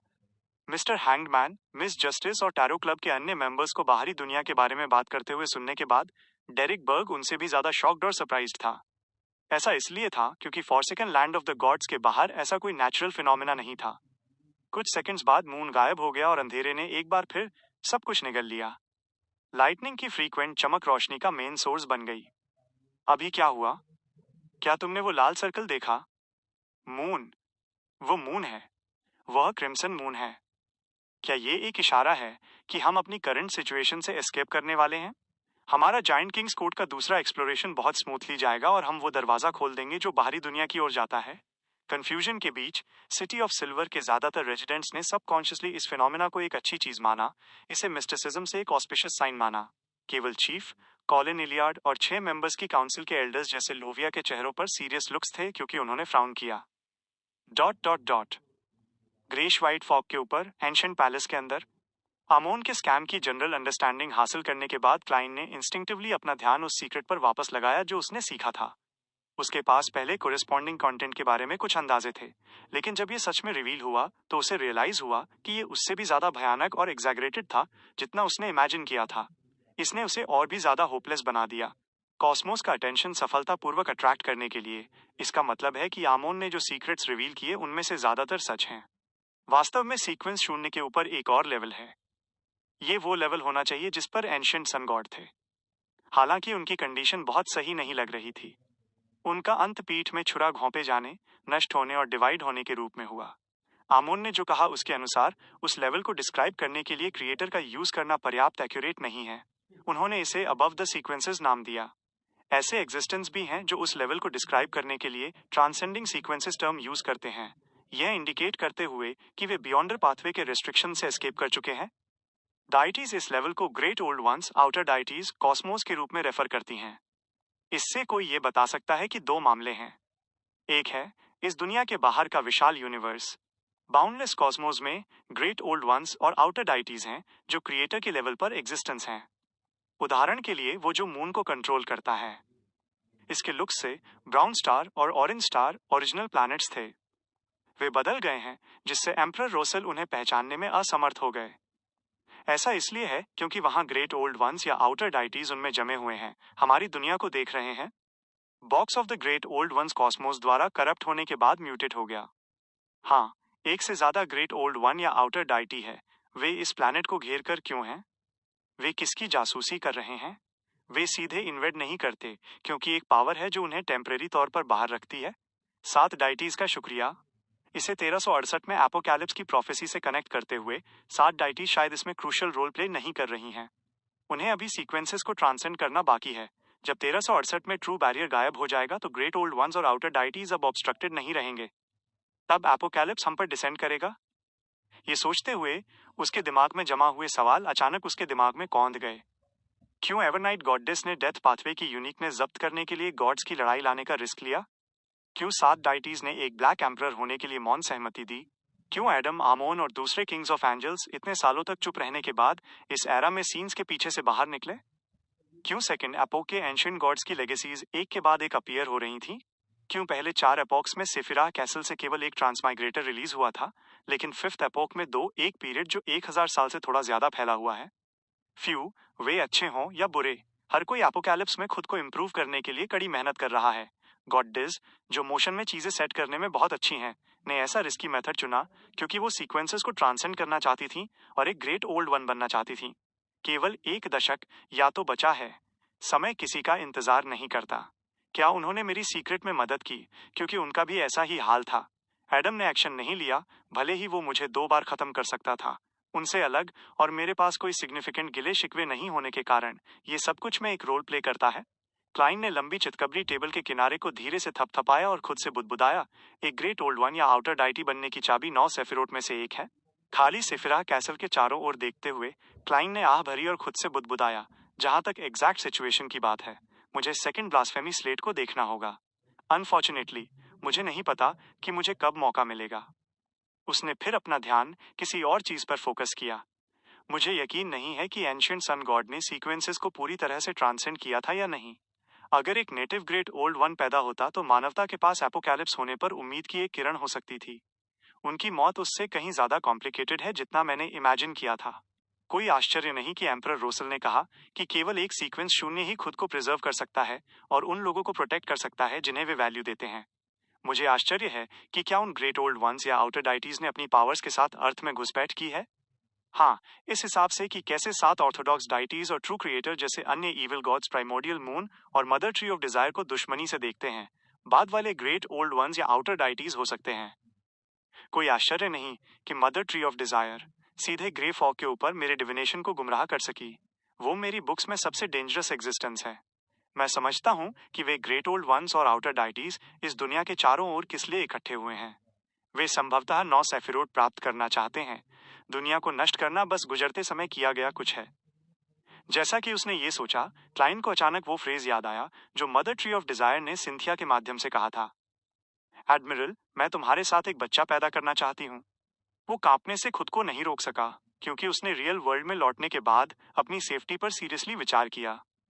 उसके पास पहले से ही कॉस्मोस की अंडरस्टैंडिंग का एक सर्टेन लेवल था। जब तक वो सबकॉन्शियसली किसी रिलेटेड चीज के बारे में सोचता, वो सीधे ग्रेट ओल्ड वंस और आउटर डाइटीज के साथ एक कनेक्शन एस्टैब्लिश कर लेता और करप्ट हो जाता। अगर ये इस फैक्ट के लिए नहीं होता कि सेफिरा कैसल ने पहले के सभी कॉन्टैक्ट्स काट दिए थे, तो मैं रियलिटी में लौटने की हिम्मत नहीं करता। कुछ सोचने के बाद क्लाइन ने अपने साइकिएट्रिस्ट मिस जस्टिस को इनवाइट करने का फैसला किया ताकि वो उसे हिप्नोटाइज करने और कोरिस्पॉन्डिंग इन्फॉर्मेशन को उसके सबकॉन्शियस में गहराई से सील करने में मदद कर सके। केवल जब वो एक प्रीसेट रिमाइंडर देखेगा तो वो इसे रिकॉल करेगा। वो ओरिजिनली इसके लिए हिस्टोरिकल वॉइड से जस्टिस का प्रोजेक्शन सीधे समन करना चाहता था, लेकिन ये देखते हुए कि ये एक इंट्रिकेट टास्क था, ये बहुत संभव था कि एक गलती या चूक हो सकती है अगर उस व्यक्ति को दिमाग की गहरी समझ नहीं है। और एक बार जब कोई स्लिप अप होता तो ग्रेट ओल्ड वंस और आउटर डाइटीज अपनी नजरें उस पर डाल देते। फ्यू, मुझे मिस जस्टिस को खुद को हिप्नोटाइज करके इस मामले को भूलने के लिए कहना याद रखना होगा। कुछ विचार विमर्श के बाद क्लाइन ने कोरेस्पॉन्डिंग रिक्वेस्ट को रोशनी की एक धारा में बदल दिया और इसे जस्टिस को रिप्रेजेंट करने वाले क्रिम्सन स्टार में फेंक दिया। ज्यादा देर नहीं हुई, नाश्ते के ठीक बाद ऑड्रे, जिसे अभी घर से निकलना बाकी था, ग्रे फॉग के ऊपर पहुंच गई। लंबी ब्रॉन्ज टेबल गायब हो गई थी। एंशिएंट पैलेस में एक डेस्क और 2 कुर्सियां रखी गई थीं। मिस्टर वर्ल्ड, वो क्या मामला है जिसे आप इस बार भूलना चाहते हैं? ऑड्रे ने गेरमैन स्पैरो को देखा, जो उसके अपोजिट बैठा था, और सबसे इंपॉर्टेंट सवाल उठाया। क्लाइन ने अपनी कनपटी रगड़ी और कॉस्मोस, ग्रेट ओल्ड वंस और आउटर डाइटीज के सीक्रेट्स को डिस्क्राइब करने के लिए गहरी आवाज का यूज किया। ये सुनते ही ऑड्रे की आंखें धीरे धीरे चौड़ी हो गईं, जैसे कि उस पर किसी इविल गॉड का साया पड़ गया हो। उसके काम पूरा होने के बाद वो कुछ सेकंड के लिए उसी गहरी और थोड़ी कंफ्यूज्ड आवाज के साथ चुप रही। ये एपोकैलिप्स का सच है? यहाँ तक कि 7 डाइटीज भी हमें बचाने में असमर्थ हैं? क्लाइन के जवाब का इंतजार किए बिना ऑड्रे ने सेल्फ डेप्रिकेटिंगली हंसा। मुझे लगा कि मैं हाल ही में जो कर रही थी वो बहुत मीनिंगफुल था। मुझे लगा कि सबसे बुरी खबर जो मैं सोच सकती थी वो थी लोएन की हार और चर्च का विनाश। लेकिन जो सीक्रेट्स आपने मुझे बताए, उनकी तुलना में ये सब बहुत तुच्छ है। Chapter 1225, counselling. जब उसने मिस जस्टिस के थोड़े उदास और कंफ्यूज शब्द सुने, तो क्लाइन उनके साथ एम्पथाइज कर सकता था। ऐसा इसलिए था क्योंकि उसने भी पहले ऐसे ही विचार रखे थे। सेल्फ हेल्प बुक्स के कुछ हिस्सों को याद करने के बाद उसने विचार किया और कहा, पिता की मौत लोएन के लिए इनसिग्निफिकेंट है। हर दिन एक या एक से ज्यादा ऐसे केस हो सकते हैं, लेकिन उनके बच्चे के परिवार के लिए ये कुछ ऐसा है जो उनकी किस्मत बदल सकता है। इसी तरह अगर हम एंजल के लेवल तक नहीं पहुंचते हैं तो सबका रिजल्ट सील्ड होगा, मौत और दफन होना। लेकिन इसका मतलब ये नहीं है कि हमारे पैदा होने से लेकर हमारे मरने तक का समय मीनिंगलेस है। ये सुनकर ऑड्रे ने धीरे से सिर हिलाया। उसने एक बार फिर सेल्फ डेप्रिकेटिंग टोन में कहा, मैं ये सब समझती हूँ। हालांकि आपने जो सीक्रेट्स मेंशन किए, उनका मुझ पर बहुत बड़ा इम्पैक्ट हुआ और मैं अपने इमोशंस को कंट्रोल नहीं कर सकी। एक साइकियाट्रिस्ट के रूप में मुझे वास्तव में किसी और की जरूरत है जो मुझे काउंसिल करे। क्लाइन मुस्कुराया और बोला, क्या ये बहुत नॉर्मल नहीं है? कई बार हम बता सकते हैं कि किसी और की कंडीशन नॉर्मल है या नहीं, लेकिन हम अपनी प्रॉब्लम्स को साफ तौर पर नहीं देख पाते। क्या तुमने मेंशन नहीं किया था कि तुम और सूजी समय समय पर एक दूसरे को काउंसिल करते हो? इस फैक्ट की वजह से कि ड्वेन डेंटिस ने सूजी गोल्डन रिट्रीवर को देखा था, ऑड्रे ने अपनी चैट के दौरान उससे जुड़ी कोई भी बात नहीं छिपाई थी। ऑड्रे ने धीरे से सिर हिलाया और कहा, हाँ, वह सही है। मैंने अपने थॉट्स को पहले ही सुलझा लिया है। मुझे वो करना चाहिए जो मैं कर सकती हूँ और कोई रिग्रेट्स नहीं छोड़ने चाहिए। उसने धीरे धीरे अपनी मेंटल स्टेट को एडजस्ट किया। क्लाइन ने तब कहा, यह सिर्फ कोई रिग्रेट्स ना छोड़ने की बात नहीं है, हम एपोकैलिप्स के खिलाफ रेसिस्ट करने वाली फोर्सेस को भी जोड़ सकते हैं। होल होल की तुलना में ये तुच्छ हो सकता है, लेकिन सबसे विशाल रेगिस्तान भी रेत के कणों से बना है। बाउंडलेस ओशन भी पानी की बूंदों से बना है। जब तक हर कोई उतनी ही लाइट बाहर भेजता है जितनी उनके अंदर हीट है, ये कुछ उम्मीद ला सकता है। उतनी ही लाइट बाहर भेजता है जितनी उनके अंदर हीट है। ऑड्रे ने गेरमैन स्पैरो के शब्दों में कीवर्ड्स को धीरे से दोहराया। डोंट कोट मी, क्लाइन ने मुस्कान के साथ कहा। ऑड्रे के मुंह के कोने ऊपर की ओर मुड़ गए जब उसने एक हल्की मुस्कान के साथ जवाब दिया, क्या ये कुछ ऐसा हो सकता है जो एम्परर रोसेल ने कहा था? वो मुझे नहीं पता। मुझे शर्म का एक गहरा एहसास सहना पड़ता है जब मैं उनकी कोटेशंस पलटता हूँ। मैंने ये सब समय इसे पढ़ना फिनिश नहीं किया है। क्लाइन ने अफर्मेटिव जवाब नहीं दिया और न ही उसने इससे इनकार किया। इसके बजाय उसने कहा, मुझे हिप्नोटाइज करना शुरू करो। मुझे कॉस्मोस से रिलेटेड चीजें भूलने दो और केवल कोरेस्पॉन्डिंग रिमाइंडर याद रखने दो। थोड़ी देर और। मैं आपसे किसी चीज पर सलाह लेना चाहूंगी। ऑड्रे ने खुलकर रिक्वेस्ट की। उसने हाल ही में जो कुछ किया था उसे फिर से सुनाने का मौका लिया, साथ ही उन मुश्किलों और उलझनों को भी जो उसने एनकाउंटर की थी। मिस्टर वर्ल्ड, आपके पास क्या सुझाव हैं? युद्ध खत्म होने से पहले मुझे बैकलुंड के लोगों की पीड़ा कम करने के लिए क्या करना चाहिए? जहां तक युद्ध रोकने की बात है, हालांकि वो चाहती थी, वो जानती थी कि उसके पास ऐसा करने की एबिलिटी नहीं है। उसी समय वो ये भी समझ गई कि मिस्टर वर्ल्ड भी ऐसा करने में एबल नहीं होंगे। भले ही मिस्टर फूल ने पर्सनली इंटरवेन किया हो, वो ज्यादा से ज्यादा सिचुएशन को बदलने में एबल होंगे। युद्ध रोकने का कोई तरीका नहीं था। आखिर ये वर्ल्ड वॉर एसेंशियली डाइटीज के बीच की लड़ाई थी। कुछ सेकंड्स हिचकिचाने के बाद क्लाइन ने शांति से कहा, हालांकि स्पेक्टेटर पाथवे जितना हो सके सीन्स के पीछे काम करने की कोशिश करता है, और हालांकि मैं हमेशा अपने दिमाग में कॉशन और केयरफुलनेस शब्द रखता हूँ, मैं करता हूँ और खुद को डेंजरस सिचुएशन में न डालने की कोशिश करता हूँ। जब उसने ये कहा, ऑड्रे ने सबकॉन्शियसली खुद से सोचा, समुद्र में वेरियस र्यूमर्स से, फोर्स और बाकी लोगों के डिस्क्रिप्शन से और डेमिगॉड बैटल जो मैंने विटनेस की थी, मैं वास्तव में कॉशन और केयरफुलनेस नहीं देख सकती। वहां केवल डोमिनेंस और रेडिकलिज्म है। उन चीजों को करने में एबल होने और अकेले स्ट्रेंथ पर सरवाइव करने के लिए वास्तव में काफी नहीं है। ये देखकर कि मिस जस्टिस अपनी हरी आंखों में अटेंटिवनेस भरकर सीरियसली सुन रही थीं, उसने जारी रखा, इस दुनिया में रिस्क लिए बिना कुछ भी आसानी से रिजॉल्व नहीं किया जा सकता है। कभी कभी मैं ये सोचकर कुछ करता हूँ कि मौत एक पॉसिबिलिटी है। ऑड्रे के दिल में बड़बड़ाहट रुक गई। वो धीरे से कहने से पहले थोड़ी देर चुप रही। मैं समझती हूँ आपका क्या मतलब है। ऐसे कई मौके होते हैं जब आप एब्सोल्यूट सेफ्टी इंश्योर करते हुए वो नहीं कर सकते जो आप चाहते हैं। आप उनमें से केवल एक चुन सकते हैं। क्लाइन ने सिर हिलाया और मिस जस्टिस को इस दुनिया की रियलिटी को बेहतर ढंग से समझाने का फैसला किया, ताकि उसे काम करते समय ज्यादा आइडियलिस्टिक होने से रोका जा सके। जो मेथड तुमने अभी मेंशन किया वो सबसे फीजिबल है, जिसमें सबसे कम रिस्क है। जो लोग बैकलैंड के लोगों की मदद कर सकते हैं वे नोबल्स, चर्चेस, बिजनेसमैन और रॉयल फैमिली हैं। हम बेशक इंटिस और फेना पोटर की आर्मी से उनका खाना क्यों नहीं लूट लेते? ऑड्रे ने सबकॉन्शियसली पूछा। क्लाइन ने शांति से कहा, ऐसा इसलिए है क्योंकि तीनों आर्मीज पहले ही लोएन किंगडम के बॉर्डर में एंटर कर चुकी हैं। भले ही तुम डेमीगॉड की नोटिस से एस्केप कर सको और सफलतापूर्वक खाना छीन सको, वे ढहेंगे नहीं। वे निश्चित रूप से सस्टेनेंस के लिए आसपास के लोगों से खाना छीन लेंगे। शॉर्ट टर्म में इफेक्ट सिग्निफिकेंट नहीं होंगे। जहां तक लॉन्ग टर्म की बात है, हमारे पास इतना लंबा इंतजार करने की लग्जरी नहीं हो सकती। जब ऐसा होगा तो ऑड्रे को यह स्पष्ट था कि असली विक्टिम्स कौन होंगे। ये डाइटीज के बीच युद्ध और एक ऑर्डिनरी युद्ध के बीच का अंतर था। इसके अलावा मैं ऐसा करने में असमर्थ हूं। ट्रैवलर्स बैग की कैपेसिटी लिमिटेड है। लेमिनोस ट्रैवल्स में रिकॉर्डेड टेलीपोर्टेशन के लिए भी यही सच है। जस्टिस ऑड्रे ने खुद को काउंसल करना शुरू किया जब उसने विचारपूर्वक पूछा, अगर मुझे वास्तव में नोबल्स, बिजनेसमैन और रॉयल फैमिली से खाना प्राप्त करना है तो चर्च का क्या रिएक्शन होगा जब वे मेरे इंटरफेरेंस के निशान डिस्कवर करेंगे? क्लाइन ने अपनी पिछली टोन बनाए रखी और कहा, एक टैसिट एक्विएसेंस, मूक सहमति। ऑड्रे को लगा कि यह जवाब था, लेकिन वो कारण नहीं समझ सकी। क्लाइन ने जारी रखा, बिलीवर्स डाइटीज के एंकर्स हैं। एक बिलीवर एक एंकर पॉइंट है। इस एस्पेक्ट में नोबल और गरीब व्यक्ति के बीच कोई अंतर नहीं है। एसेंस में कोई भी नोबलर या लोलियर नहीं है। नॉर्मल परिस्थितियों में नोबल्स और मर्चेंट्स अपने स्टेटस, पावर, वेल्थ और इन्फ्लुएंस का यूज करके चर्च को अपना सिस्टम बनाए रखने और अपना फेथ फैलाने में मदद कर सकते हैं। इसलिए वे ज्यादा इंपॉर्टेंट हैं। लेकिन इस सिचुएशन में क्या ज्यादा इंपॉर्टेंट है, हजारों एंकर्स या लाखों एंकर्स? ये मैथमेटिक्स में एक सिंपल प्रॉब्लम है। उस घूंघट के सच का सामना करते हुए जिसे फाड़ दिया गया था, ऑड्रे पल भर के लिए अवाक रह गई। ये देखकर क्लाइन ने जोड़ा, इस पॉइंट ऑफ व्यू से तुम जो कुछ भी वाइडर लेवल पर करना चाहती हो उसका अपना मतलब है। तुम एवरनाइट गॉडेस और लॉर्ड ऑफ स्टॉर्म्स को उनके एंकर्स को स्टेबलाइज करने में मदद करोगी। फ्यूचर में ये एपोकैलिप्स को रेसिस्ट करने के लिए क्रिटिकल हो सकता है। ऑड्रे ने अपने होठों को थोड़ा थोड़ा करके सिकोड़ा। रिलैक्स करने से पहले उन्हें लंबे समय तक सिकोड़े रखा। वो चीयूसी के एली की ओर बोली, केवल अब मुझे एहसास हुआ कि मुझे वास्तव में नोबल होने के अपने स्टेटस पर थोड़ा गर्व है। नोबिलिटी तुम्हारे कैरेक्टर में है, स्टेटस में नहीं। क्लाइन ने उसका सेंटेंस पूरा करने में मदद की। ऑड्रे ने धीरे से सांस छोड़ी और अपने केओटिक इनर थॉट्स को शांत किया। उसने रिजल्ट के रूप में अपना मन नहीं बनाया। उसने कैजुअली कहा, हमारा टैरो क्लब और चर्च, वो एवरनाइट के चर्च के साथ रिश्ता काफी अच्छा लगता है। मिस्टर फूल और एवरनाइट गॉडेस अलाइज हैं?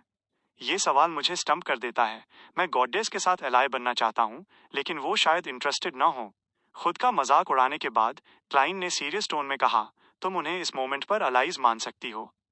उसने जानबूझकर इस बात पर जोर दिया कि ये केवल अभी है, ताकि फ्यूचर में रियलिटी द्वारा चेहरे पर थप्पड़ खाने से खुद को रोका जा सके।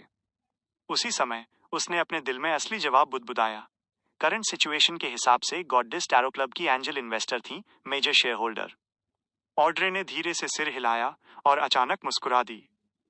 मैं बस सोच रही थी कि आप मन में क्या बुदबुदा रहे होंगे जब आपने इस मोमेंट पर अलाइज जवाब दिया। ये दिलचस्प होना चाहिए, बिल्कुल वैसे ही जैसे जब हम लिवसीड एक्सप्लोर कर रहे थे। लेडी, एक साइकेट्रिस्ट को ऐसे मामलों पर पेशेंट के साथ मजाक करना शोभा नहीं देता। क्या ऐसा इसलिए है क्योंकि हम पिछले आधे साल से बहुत लंबे समय से चैट कर रहे हैं और एक दूसरे के साथ बहुत ज्यादा फैमिलियर हो गए हैं कि आपने अपना असली नेचर रिवील कर दिया है? प्लीज अपने सामने इस एडवेंचर के प्रति कुछ रिस्पेक्ट दिखाएं, जो कोल्ड और क्रेजी होने के लिए फेमस है। हाँ, मुझे कहना होगा, स्पेक्टेटर पाथवे की अपने खुद के इमोशंस को एडजस्ट करने की एबिलिटी वास्तव में इम्प्रेसिव है। ये सब लियोनार्ड की गलती है। उस समय क्लाइन पहले हैरान हुआ, इससे पहले कि उसने नाटक किया कि कुछ नहीं हुआ था, क्योंकि वो अपनी कुर्सी पर पीछे झुक गया। चलो शुरू करते हैं। ऑड्रे ने तुरंत अपने इमोशंस पर लगाम लगाई और सीरियसली और सावधानी से उसे हिप्नोटाइज करने का अटेम्प्ट करना शुरू कर दिया। सब कुछ खत्म होने के बाद क्लाइंट ने कंफर्म किया कि मिस जस्टिस रियल वर्ल्ड में लौटने के बाद क्रिम्सन स्टार के माध्यम से ग्रेट ओल्ड वंस की नोटिस के अंडर नहीं थी। बेशक वो पहले ही ग्रेट ओल्ड वंस या आउटर डाइटीज के बारे में कुछ भी भूल चुका था, वो बस ये कंफर्म करने में एबल था कि मिस जस्टिस की कंडीशन से कुछ भी अबनॉर्मल नहीं हुआ था। फ्यू। क्लाइंट ने राहत की सांस ली। उसने कागज का वो टुकड़ा जो उसकी यादों को जगा सकता था कबाड़ के ढेर में फेंक दिया और खुद से कहा कि जब तक वो एंजल नहीं बन जाता तब तक इंतजार करो। Dot dot dot. Backland bridge area, एक अपार्टमेंट में एमलिन वाइट ने मैरिक को देखा जो अचानक उसके सामने अपीयर हुआ था। फॉर्मर ने अपनी हैट उतारी और एक्सट्रीमली जेंटलमैनली मैनर में सिर झुकाया। क्या बात है? मैरिक सोफे पर बैठ गया और आगे झुका, उसके हाथ जुड़े हुए थे। एमलिन ने एक कुर्सी खींची और बैठ गया। वह मुस्कुराया और पूछा, क्या तुम अभी भी रोज स्कूल ऑफ थॉट के इंटेलिजेंस फैक्शन के इंपॉर्टेंट फिगर्स के साथ डील करना चाहते हो? क्या तुम्हारे पास कोई लीड्स हैं? मैरिक ने इंडिफरेंटली पूछा। एमलिन विजिट पे करने से पहले डेफिनेटली तैयार था, इसलिए उसने बिना जल्दबाजी के कहा, मेरे पास बैकलैंड में रोज स्कूल ऑफ थॉट के पर्सन इंचार्ज के बारे में कोई क्लू नहीं है। हालांकि युद्ध के एस्केलेट होने के बाद साउथर्न कॉन्टिनेंट के ईस्ट और वेस्ट बालम, स्टार हाईलैंड्स, पास वैली और हॉगेंटी प्लेन्स केओस में डाल दिए गए हैं। रोज स्कूल ऑफ थॉट के कई डेमिगॉड्स इमर्ज हुए हैं और स्टेज पर चले गए हैं। उन पर लॉक करना अब मुश्किल नहीं है। मैरिक ने लाल आंखों वाले और पतले होंठ वाले एमलिन को देखा और कहा, तुम सैंग्विन के किस ड्यूक या मार्क्विस को रिप्रेजेंट कर रहे हो? क्या मुझे खुद को रिप्रेजेंट करने की अनुमति नहीं है? एमलिन ने अपनी ठुड्डी थोड़ी ऊपर उठाई और मुस्कान के साथ पूछा। मैरिक ने सीरियसली अपना सिर हिलाया और कहा, तुम सिर्फ एक सीक्वेंस 5 हो, तुम क्वालिफाइड इनफ नहीं हो। उसने ये इतनी सीधे तौर पर कहा था कि एमलिन पल भर के लिए शब्दों की कमी महसूस करने लगा। चैप्टर 1226, मशरूम बांटना। मैरिक ने लाल आंखों और पतले होठों वाले एमलिन को देखा और कहा, तुम सैंग्विन के किस ड्यूक या मार्क्विस को रिप्रेजेंट कर रहे हो? क्या मुझे खुद को रिप्रेजेंट करने की अनुमति नहीं है? एमलिन ने अपनी ठुड्डी थोड़ी ऊपर उठाई और मुस्कान के साथ पूछा। मैरिक ने सीरियसली अपना सिर हिलाया और कहा, तुम सिर्फ एक सीक्वेंस 5 हो, तुम क्वालिफाइड इनफ नहीं हो। उसने ये इतनी सीधे तौर पर कहा था कि एमलिन पल भर के लिए शब्दों की कमी महसूस करने लगा। एमलिन ने अपनी मुस्कान बनाए रखी और जवाब देने से पहले खुद को शांत किया, मैं सफिशिएंट लेवल के हेल्पर्स ढूंढ सकता हूँ। वो इस मामले में सैंग्विन की फोर्सेस का बहुत ज्यादा उधार नहीं लेना चाहता था, क्योंकि अगर ऐसा हुआ तो वो निस्संदेह सिर्फ एक लाइजन, तमाशबीन और मैसेंजर बनकर रह जाएगा। युद्ध के स्पॉइल्स के बंटवारे में उसका कोई कहना नहीं होगा। जहां तक सैंग्विन ड्यूक्स और मार्क्विस की बात है, उनके पास ऐसे डायरेक्ट डिसेंडेंट्स की कमी नहीं थी जो एडवांस होकर डेमीगॉड और अर्ल बनना चाहते थे। शुरुआत में ही एमलिन को अपनी आइडेंटिटी पर विश्वास था कि वो सैंग्विन का सेवियर है। उसे लगा था कि इंपॉर्टेंट फिगर्स हर मेंबर को फेयरली ट्रीट करेंगे। हालांकि जैसे ही मिस्टर हैंगमैन ने मार्क्विस निब्स और दूसरे हाई लेवल सैंग्विन के वेरियस ऑर्डर्स को एनालाइज किया, एमलिन धीरे धीरे उनसे सावधान हो गया। उसने थोड़ा फ्राउन किया और कहा, शर्लक मोरियार्टी? एमलिन पजल्ड था और अपनी सीट पर थोड़ा हिला। तुम्हें क्यों लगता है कि ये वो है? अगर ये अतीत की बात होती तो वो सीधे कहता, तुम शर्लक मोरियार्टी का जिक्र क्यों कर रहे हो?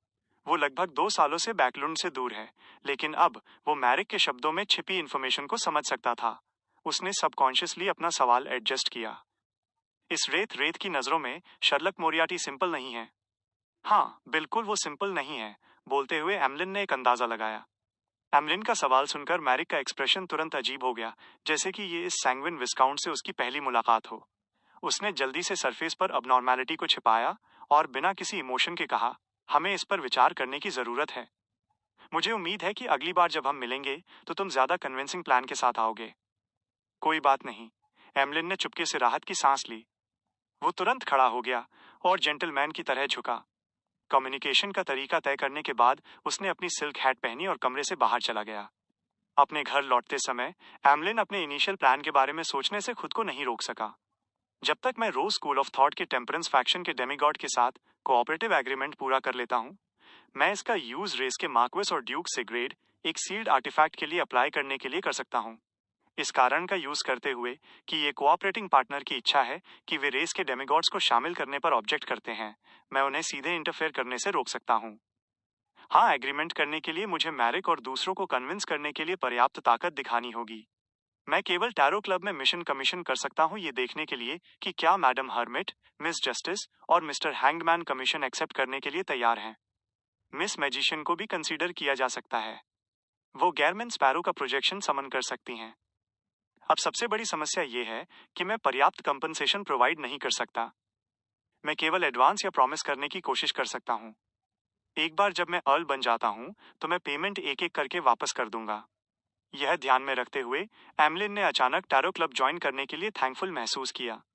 ये एकमात्र ऐसा ऑर्गेनाइजेशन था जिसे वो जानता था जो करंट मटेरियल गुड्स के एक्सचेंज के लिए फ्यूचर प्रॉमिस का यूज कर सकता था। और सैंग्विन के भीतर या ऑर्थोडॉक्स चर्चेज में किसी को पर्याप्त योगदान जमा करना पड़ता था जब तक कि वो लाइन के अंत तक न पहुंच जाए जहां कैरेक्टरिस्टिक्स और एडवांसमेंट रिचुअल दिया जाता था। कभी कभी एक बियॉन्डर अपनी पूरी जिंदगी में पर्याप्त योगदान जमा करने में सक्षम नहीं हो सकता था। यह मिस्टर फूल द्वारा अंडरराइट किए गए क्रेडिट लोन की तरह है। इसका यूज मिशन इशू करने के लिए किया जा सकता है। जब एडवांसमेंट सफल हो जाता है इसे किश्तों में चुकाया जा सकता है। एमलिन आदतन उन चीजों की ओर झुक गया जिनसे वो फैमिलियर था।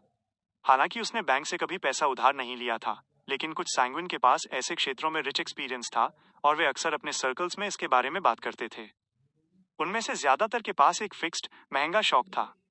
कीमती आइटम्स को कभी कभी आसानी से लिक्विडेट नहीं किया जा सकता था, इसलिए उनके पास नेसेसरी कैश फ्लो सुनिश्चित करने के लिए करीबी दोस्तों या बैंक से पैसे उधार लेने के अलावा कोई विकल्प नहीं था। एमलिन को याद आया कि एक सैंग्विन था जो वेल्थ मैनेजमेंट में अच्छा नहीं था। वो पैसे कमाने के लिए पूरी तरह से डॉक्टर के रूप में अपने प्रोफेशन पर निर्भर था। जब उसे कला का कोई कीमती टुकड़ा पसंद आया तो उसने बैकलुंड बैंक से लोन लेकर इसे खरीदा। उसके बाद वो मॉर्गेज के लिए अपनी प्रॉपर्टी गिरवी रखने की बात सहन नहीं कर सका। अपनी संपत्ति का शोषण करते हुए उसने कर्ज चुकाने में 200 साल बिताए। बेशक नाम के लिए उसके पिता की मृत्यु हो गई थी और बेटे ने कर्ज संभाल लिया था। जब बेटे की मृत्यु हो गई तो पोते ने कर्ज संभाल लिया। एमलिन का इवैल्यूएशन ये था, बहुत ईमानदार। डॉट डॉट डॉट नॉर्थ बरो बैकलुंड, सेंट सैमुअल कैथेड्रल के बाहर नागरिक कतारों में खड़े थे क्योंकि उन्हें लो एंड पॉवर्टी रिलीफ फाउंडेशन के वर्कर्स से ग्रिल्ड ब्रेड, सूखे मशरूम, संरक्षित फल और अन्य खाना मिल रहा था। उनकी लाइनें कैथेड्रल के मुख्य द्वार से स्क्वायर तक फैली हुई थीं और कई बार इसका चक्कर लगा रही थीं। एक नजर में वहां लोगों की भारी भीड़ थी। ऑड्रे मेलिसा के पीछे सीढ़ियों पर खड़ी थी और सब कुछ देख रही थी। उसने नागरिकों के पीले चेहरे देखे, उनकी आंखें लालसा से भरी थीं। एक माँ को अपनी बाहों में बच्चे को पकड़े हुए देखकर उसने एंशियसली बच्चे को बहलाया, जबकि उत्सुकता से अपने सामने की लाइन को ऑब्जर्व कर रही थी जो छोटी नहीं हो रही थी। उसने कई लोगों को चमकीले कपड़े, फॉर्मल सूट और लंबी स्कर्ट पहने देखा। उनमें से कुछ ने अपनी टोपी नीचे दबा दी और घूंघट पहन लिया, जैसे कि वे नहीं चाहते थे कि उनके आसपास के लोग उन्हें पहचाने। कभी कभी कुछ लोग ऑर्डर नहीं रखना चाहते थे और प्रीस्ट्स और पुलिसकर्मियों द्वारा बाहर खींच लिए जाते थे जो ऑर्डर बनाए रखने में मदद कर रहे थे। उन्हें लाइनों के पीछे फेंक दिया गया। जैसे जैसे खाना डिलीवर किया गया, लंबी टेबल के पीछे जमा कपड़े के बैग धीरे धीरे कम होते गए जब तक कि कुछ भी नहीं बचा। आखिरकार सारा खाना बांट दिया गया, लेकिन लंबी लाइन केवल आधी ही कम हुई थी। जो नागरिक मदद प्राप्त करने में असमर्थ थे, वे अपनी निराशा, हताशा और अनिच्छा को रिवील करने से खुद को नहीं रोक सके। हालांकि उन्होंने कोई हंगामा या बहस नहीं की। उन्होंने अपने पैर मशीनी तरीके से दूसरे हैंडआउट पॉइंट्स की ओर बढ़ाए। उन्होंने पिछले 1 या 2 महीनों में कई बार इसका अनुभव किया था। वे बहुत पहले से जानते थे कि अननेसेसरी इमोशंस केवल उस एनर्जी को बर्बाद करेंगे जो उनके पास बहुत कम थी। यह दूसरे रिलीफ पॉइंट्स या उचित मूल्य वाले खाने के आउटलेट्स तक उनकी त्वरित मूवमेंट में बाधा डालेगा। इस मोमेंट पर उनके एक्सप्रेशन सुन थे। उनकी आंखें खाली थीं जब वे ज़ॉम्बीज के झुंड की तरह स्क्वायर से चले गए। इस प्रोसेस के दौरान एक महिला जो बच्चे को ले जा रही थी, उसके पैर जवाब दे गए और वो जमीन पर गिर गई। उसका बच्चा जोर जोर से रोने लगा। उसकी आवाज में दर्द था। जैसे ही वो रोया, बच्चा सुबकते हुए बोला, मम्मी, मुझे बहुत भूख लगी है। जल्द ही खाना मिलेगा। जल्द ही खाना मिलेगा। मेमोरियल स्क्वायर पर खाना है। महिला ने बच्चे को उठाया और उसकी पीठ थपथपाई। बोलते समय उसके चेहरे पर आंसू बह रहे थे। ये सीन देखकर ऑड्रे बस कुछ कहने ही वाली थी जब उसने देखा कि मेलिसा एक लंबी टेबल के नीचे लकड़ी के टोकरे से खाने की प्लेट निकाल रही है और माँ और बेटे की ओर भाग रही है। मैंने इसे अभी नहीं देखा था। अभी एक और है। मेलिसा नीचे झुकी और ब्रेड, सूखे मशरूम और संरक्षित फल सौंप दिए। फिर उसने एक सॉफ्ट आवाज में समझाया, डरते हुए कि ये नागरिकों के बीच विवाद का कारण बनेगा। बाकी खाना वास्तव में फाउंडेशन स्टाफ के लिए तैयार किया गया था, जो इस पूरे समय व्यस्त थे। मेलिसा ने जो हिस्सा दिया था वो उसका था। महिला ने खाना लिया और बच्चे को सौंप दिया और बार बार कहा, थैंक यू थैंक यू। बच्चे ने खाने को कसकर गले लगाया और अपनी नन्ही आवाज में अपनी माँ की नकल की, thank you thank you. Audrey ने सबकॉन्शियसली चारों ओर देखा और नोटिस किया कि चर्च के प्रीस्ट्स, ज्यादातर पुलिस और साथ ही नाइट हॉक्स, जो किसी भी एक्सीडेंट को चुपके से रोकने के लिए लोगों के बीच मिश्रित थे, सभी सहानुभूति, दया और उदासी दिखा रहे थे। नागरिकों के चले जाने के बाद ऑड्रे ने खाने का अपना सेट उठाया और मेलिसा को सौंप दिया। तुम इसे डिजर्व करती हो। मेलिसा ने मिस हॉल को देखा और अपना सिर हिलाया। मैंने अपना हिस्सा दे दिया। मिस हॉल, चिंता मत करो, घर पहुंचने पर मेरे पास खाना होगा। मेरा भाई एक सिविल सर्वेंट है। एक हल्की मुस्कान के साथ ऑड्रे ने ग्रिल्ड ब्रेड, सूखे मशरूम और संरक्षित फलों को मेलिसा के हाथों में भर दिया। तुम्हें मेरी चिंता करने की जरूरत नहीं है। मेरी फैमिली ने स्नैक्स तैयार किए हैं जब मैं खुद को व्यस्त रखने के लिए बाहर होती हूँ। जैसे ही वो बोली, उसने अपनी पर्सनल मेड सर्वेंट एनी से लकड़ी का एक बॉक्स लिया और मेलिसा को दिखाने के लिए उसे खोला। लकड़ी के बॉक्स में शानदार ककड़ी सैंडविच, क्रीम मफिन और एक छोटा गाजर का केक था। मेलिसा के चेहरे पर हैरानी का भाव आ गया। उसने मिस ऑड्रे हॉल को देखने से पहले कुछ सेकंड के लिए स्नैक्स को घूरा। उसने तुरंत अपना सिर नीचे कर लिया और बिना एक शब्द कहे उसने ग्रिल्ड ब्रेड और पानी खाया जो सेंट सैमुअल कैथेड्रल ने तैयार किया था। जैसे कि उसकी नजरों से पेट्रीफाइड हो गई हो, ऑड्रे ने लकड़ी का बॉक्स पकड़ा और जमीन पर जड़वत खड़ी रही। कुछ सेकंड के लिए वो हिली नहीं और केवल अपने होठों को कसकर सिकोड़े रही। Dot dot dot. Moon city के रेजिडेंट्स के 5वें बैच को क्लींजिंग और ट्रीटमेंट मिलने और जादुई मशरूम का आनंद लेने के बाद ये एंशिएंट शहर बिना किसी रेसिस्टेंस के तो फूल का बिलीवर बन गया। इसने संत और ओरेकल गेरमैन स्पैरो का शहर में स्वागत किया। उसके साथ क्लाइन ने एक बड़ा मास मैस आयोजित किया और बाकी मून सिटी रेजिडेंट्स को ठीक करने के लिए अनशेडोड क्रूसिफिक्स और लाइफ स्केन का यूज किया। हाई प्रीस्ट निम, जिसने अपना क्वारंटाइन पूरा कर लिया था, बाहर आया और मास के अंत में सम्मानपूर्वक पूछा, ओरेकल, माइटी लॉर्ड का पूरा ऑनरिफिक नेम क्या है? क्लाइन ने चारों ओर देखा और अपना चेहरा कसते हुए सोलेमनली कहा, द फूल, जो इस एरा से बिलोंग नहीं करता। ऑनरिफिक नेम देने के बाद उसने विशेष रूप से जोर दिया, नॉर्मल समय में पूरा ऑनरिफिक नेम मत जपना। ऐसा केवल तभी करो जब इंपॉर्टेंट मैटर्स हों, वरना मिस्टर फूल के रूप में वो काम से आने वाली फोन कॉल से मेंटल ब्रेकडाउन का शिकार हो जाएगा।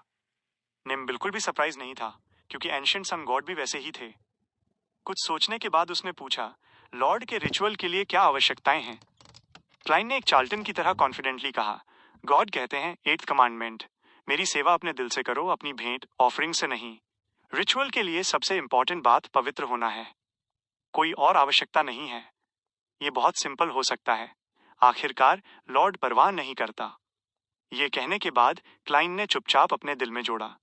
ये समझाने के बाद उसने अपना दाहिना हाथ उठाया और अपने सामने मशरूम के ढेर की ओर इशारा किया। लॉर्ड ने तुम्हें ये मशरूम दिए हैं क्योंकि वो चाहता है कि तुम बम्पर हार्वेस्ट का आनंद लो। ये मशरूम मॉन्स्टर्स के मांस और खून से पोषित होते हैं। वे तेजी से बढ़ सकते हैं और उन प्योर ब्लैक मशरूम में सभी टॉक्सिन्स, करप्शन और मैडनेस जमा कर सकते हैं। इसका यूज कर्ज के लिए मीडियम के रूप में या तीरों के सिरों पर लगाने के लिए किया जा सकता है। मून सिटी के रेजिडेंट्स ने एक्साइटमेंट में सुना और अपने हाथ जोड़े और अपना सिर झुकाया, चिल्लाते हुए, praise be to the fool. Chapter 1227, summoning ritual. Mass मैस के बाद क्लाइन नए नियुक्त किए गए प्रीस्ट ऑफ द फूल निम के पीछे पीछे ब्लैक टॉवर में गया। बिना किसी हिचकिचाहट के निम ने डिटेल में बताया कि मून सिटी में कितने डेमीगॉड्स और ग्रेड एक सील्ड आर्टिफैक्ट्स थे। 3 demigods, 5 grade, 1 sealed artefacts. Moon city बिल्कुल भी कमजोर नहीं है, जैसा कि एक ऐसी पावर से उम्मीद की जा सकती है जो सीधे रेवलेशन रिसीव कर सकती है और बॉर्डर की रक्षा कर सकती है। इसके अलावा उनके पास शुरुआत में 22 बियॉन्डर पाथवेज में लोग काफी अच्छी तरह से बटे हुए थे। वे एक साथ मिलकर प्रभावी ढंग से काम कर सकते थे ताकि कुछ रिचुअल्स को बाहरी मदद की जरूरत न पड़े या एनवायरनमेंट द्वारा रेस्ट्रिक्टेड न हो। हाँ, सिटी ऑफ सिल्वर की तुलना में जहाँ सराउंडिंग्स बदतर हैं और उनके पास सपोर्ट के लिए ग्रेड 0 सील्ड आर्टिफैक्ट नहीं है, यह पहले से ही आज तक जीवित रहने के लिए एक्स्ट्रा ऑर्डिनरी है। अगर ऐसा नहीं होता कि उन्हें सूटेबल खाना नहीं मिल पाता, तो वे सदियों तक अंधेरे में जीवित रहने में सक्षम होते। इंट्रोडक्शन सुनने के बाद क्लाइन थोड़ा भावुक महसूस कर रहा था। इस मोमेंट पर निम ने रिस्पेक्ट के साथ कहा, ओरेकल, हम लॉर्ड को सभी सील्ड आर्टिफैक्ट्स और बियॉन्डर कैरेक्टरिस्टिक्स सैक्रिफाइस करने के लिए तैयार हैं। मुझे आश्चर्य है कि उनमें से कौन सा उन्हें ज्यादा पसंद आएगा। जहां तक 5 ग्रेड 1 सील्ड आर्टिफैक्ट्स की बात है, उनमें से एक मॉन्स्टर पाथवे का था। ये मिसफॉर्चून मेज कैरेक्टरिस्टिक का एक हिस्सा लग रहा था, जो थोड़े से केओस वॉकर की कैरेक्टरिस्टिक के साथ मिक्स्ड था। उनमें से एक म्यूटेंट पाथवे के पपेट से आया था और दूसरा रेड एंजल मेडिसी द्वारा दिया गया था। इसने सभी को अपनी पावर्स एक साथ इकट्ठा करने की अनुमति दी। उनमें से एक के बिजारो सॉर्सरर की कैरेक्टरिस्टिक का समामेलन अमालगमेशन होने का संदेह था और एक अननोन पाथवे का था। इसमें एक्सट्रीमली स्ट्रॉन्ग डिसर्नमेंट एबिलिटीज थीं, लेकिन ये एक अननोन करप्शन की वजह से काफी खतरनाक था। ये सुनकर क्लाइन की पलकें फड़फड़ाने लगीं, क्योंकि वो मुस्कुराया।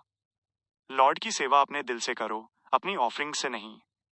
लॉर्ड पूरी दुनिया को एकोमोडेट करता है और इन चीजों की परवाह नहीं करता है। ये कहने के बाद वो रुका और बोला, बेशक, अगर तुम्हें बुरा ना लगे तो तुम मेरा होराइजन ब्रॉडन करने के लिए मुझे टूर दे सकते हो। कोई बात नहीं, निम ने बिना किसी हिचकिचाहट के जवाब दिया। उसने ओरिजिनली इमेजिन किया था कि गैरमैन स्पैरो टूर लेते समय एक ग्रेड एक सील्ड आर्टिफैक्ट ले जाएगा, लेकिन उसे सरप्राइज हुआ। ऑरेकल केवल स्पेसिफिक सिचुएशन को बेहतर ढंग से समझना चाहता था और उसका कोई बेनिफिट लेने का इरादा नहीं था। उसने हर सील्ड आर्टिफैक्ट को देखने के लिए उठाया, लेकिन अंत में उन्हें वापस रख दिया। टूर खत्म होने के बाद क्लाइन ने 3 डेमिगॉड प्रीस्ट से कहा, इस शापित जमीन को छोड़ने का मौका अभी यहाँ नहीं है।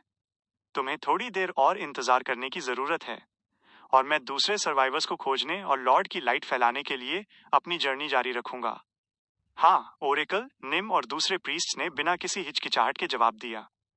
उन मशरूम्स के साथ वे कम से कम अगली 3 पीढ़ियों तक विनाश से बचे रहेंगे। मून सिटी में मामलों को निपटाने के बाद क्लाइन अपने ट्रेंच कोट और टॉप हैट में अंधेरे में बाहर चला गया। वो आगे क्या करने जा रहा था, ये बहुत क्लियर था। डार्क डेमोनिक वुल्फ कोटार को खोजना और इस गॉड ऑफ विशेस का शिकार करना। मेरी विश मिरेकल इन्वोकर की बियॉन्डर कैरेक्टरिस्टिक और उस कर्टेन को प्राप्त करना है। मुझे आश्चर्य है कि क्या वो इसे हासिल करने में मेरी मदद कर पाएगा। जैसे ही क्लाइन चला, उसने अपने दिल में मजाक उड़ाया। मून सिटी के रेजिडेंट्स की नजर से बाहर होने के बाद उसने हिस्ट्री के फॉग से एक और खुद को बाहर निकाला। उसकी मेन बॉडी हिस्टोरिकल वॉइड में एंटर कर गई, जिससे उसकी कॉन्शियसनेस प्रोजेक्शन में शिफ्ट हो गई। इस प्रोजेक्शन ने स्टाफ ऑफ द स्टार्स का हिस्टोरिकल प्रोजेक्शन भी समन किया। अपनी बियॉन्डर पावर्स के साथ वो सीधे अपने दिमाग में उस जगह पर उतरा। पूरी तरह से नष्ट हो चुका नॉर्थर्न एंशिएंट सिटी नॉइस। सफलतापूर्वक अपनी डेस्टिनेशन पर पहुंचने के बाद प्रोजेक्शन जल्दी से गायब हो गया और क्लाइन की बॉडी मून सिटी के बाहर विल्डरनेस में लौट आई। इसके बाद उसने स्टाफ ऑफ द स्टार्स के प्रोजेक्शन को समन किया और प्रोसेस को दोहराया, जिससे वो तुरंत नॉइस रूइंस तक पहुंच सका। हिस्टोरिकल वॉइड की प्रोजेक्शन का मेन पर्पस आगे स्काउट करना और ये सुनिश्चित करना था कि उसके दिमाग में आए सीन्स रियल वर्ल्ड के समान थे, बिना किसी विसंगति, डिस्क्रेपेंसीज के।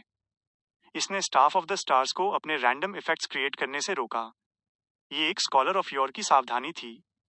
Dot dot dot city of silver के शांत और अंधेरे ट्रेनिंग ग्राउंड्स के बीच में कॉलिन इलियाड, जो अपनी पीठ पर 2 तलवारें ले जा रहा था, एक तरफ खड़ा था। उसने देखा कि डेरिक बर्ग ने रिचुअल सेट किया और मिस्टर फूल से प्रार्थना की, उनसे उसे मदद प्रोवाइड करने के लिए एक होली स्पिरिट नीचे भेजने के लिए कहा। ये एक नॉर्मल समनिंग रिचुअल से अलग था। कोरिस्पॉन्डिंग इनकैंटेशन अधिक कॉम्प्लिकेटेड था। द ग्रेट फूल, आप ग्रे फॉग के ऊपर के रूलर हैं। आप king of yellow and black हैं, जो गुड लक वील्ड करते हैं।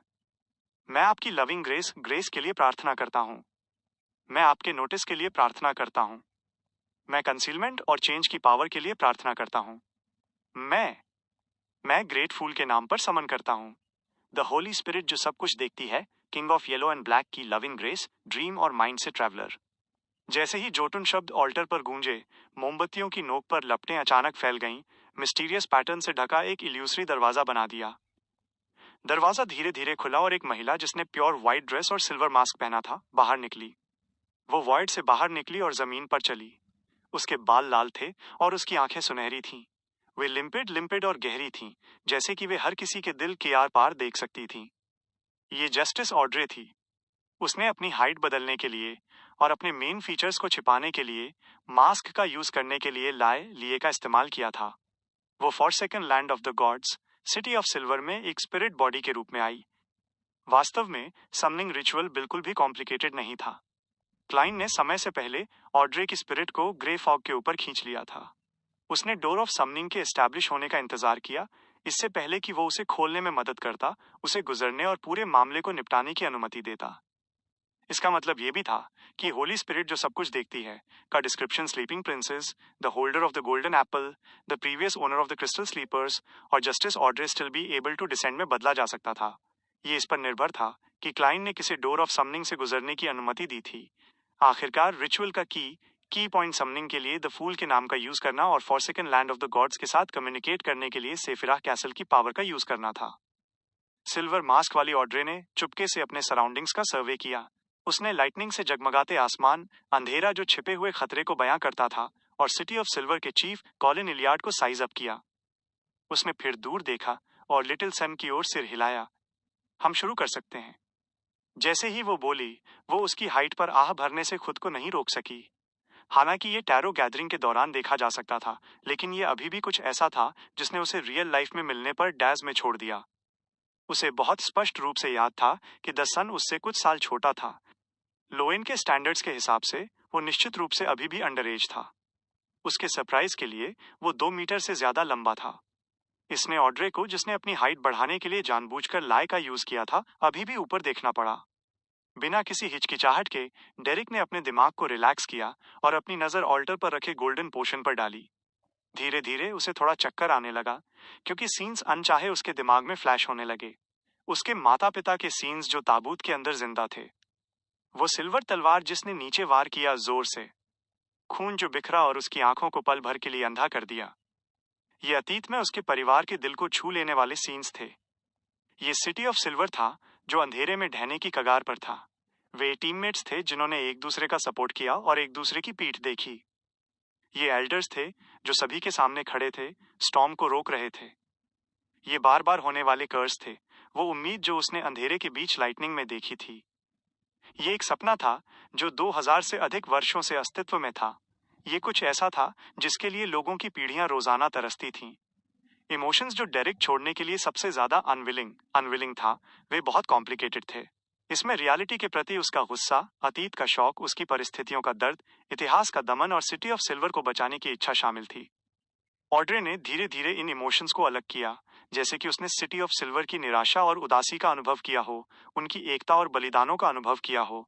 उसकी सुनहरी आंखें कभी कभी ग्लूमी और भारी हो जाती थीं, जबकि दूसरी बार उनमें चमक होती थी, जैसे कि उसने कुछ पकड़ा हो और उसे अंदर ले लिया हो। फिर भी वो अभी भी खोई हुई रही।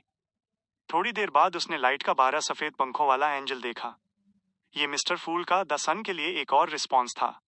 ऑड्रे ने मौके का फायदा उठाया और सभी इंटेंस फीलिंग्स को एंजल फैंटम पर अटैच कर दिया, उन्हें गायब होने या थोड़े समय के लिए फिर से उभरने से रोका।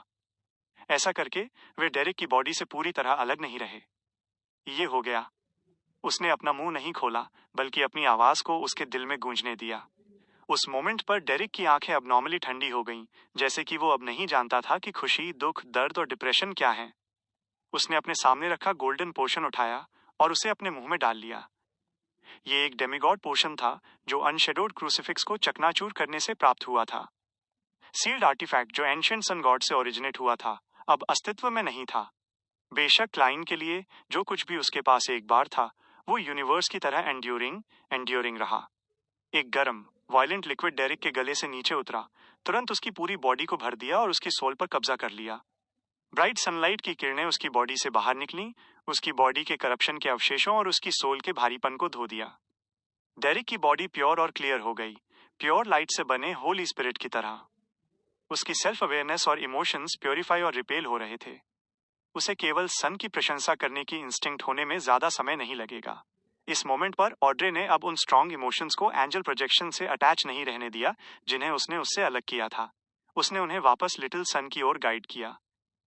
एक के बाद एक सीन डेरिक के दिमाग में उभरे, जिससे उसे अबनॉर्मली कॉम्प्लिकेटेड इमोशंस एक्सपीरियंस हुए। उसने एक बार फिर अपने माता पिता को व्यक्तिगत रूप से मारने का दर्द, सिटी ऑफ सिल्वर की परिस्थितियों द्वारा लाया गया निराशा और मिस्टर फूल की लविंग ग्रेस प्राप्त करने की खुशी का अनुभव किया। ये उसमें गहराई तक ड्रिल किया गया, उसके माइंड वर्ल्ड का एक फाउंडेशन बन गया। ये बहुत मजबूत और बहुत रिलायबल था, जिसने उसे पोशन की क्लींजिंग फोर्सेस के आखिरी कुछ राउंड्स को झेलने की अनुमति दी।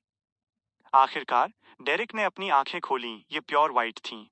जब उसने अपने सामने लाइट की एक किरण देखी, तो उसने उसे पकड़ने की कोशिश में इंस्टिंक्टिवली अपना दायां हाथ बढ़ाया। हालांकि लाइट जल्दी ही कम हो गई और बुझ गई। डेरिक एक पल के लिए दंग रह गया, इससे पहले कि उसने अपनी दाहिनी मुट्ठी कसकर भींच ली। लाइट की किरणें ऊपर उठीं और पूरे सिटी ऑफ सिल्वर को एनवेलप कर लिया। लेजेंडरी दोपहर एक संक्षिप्त पल के लिए उतरी। सिटी ऑफ सिल्वर के सभी रेजिडेंट्स जो देख रहे थे उससे दंग रह गए। ये पिछले किसी भी डेमिगॉड के एडवांसमेंट से भी ज्यादा शॉकिंग था। सनलाइट, ये सनलाइट थी जिसने पूरे शहर को रोशन कर दिया। Dot dot dot. समनिंग खत्म करने के बाद ऑड्रे ग्रे फॉग के ऊपर लौट आई।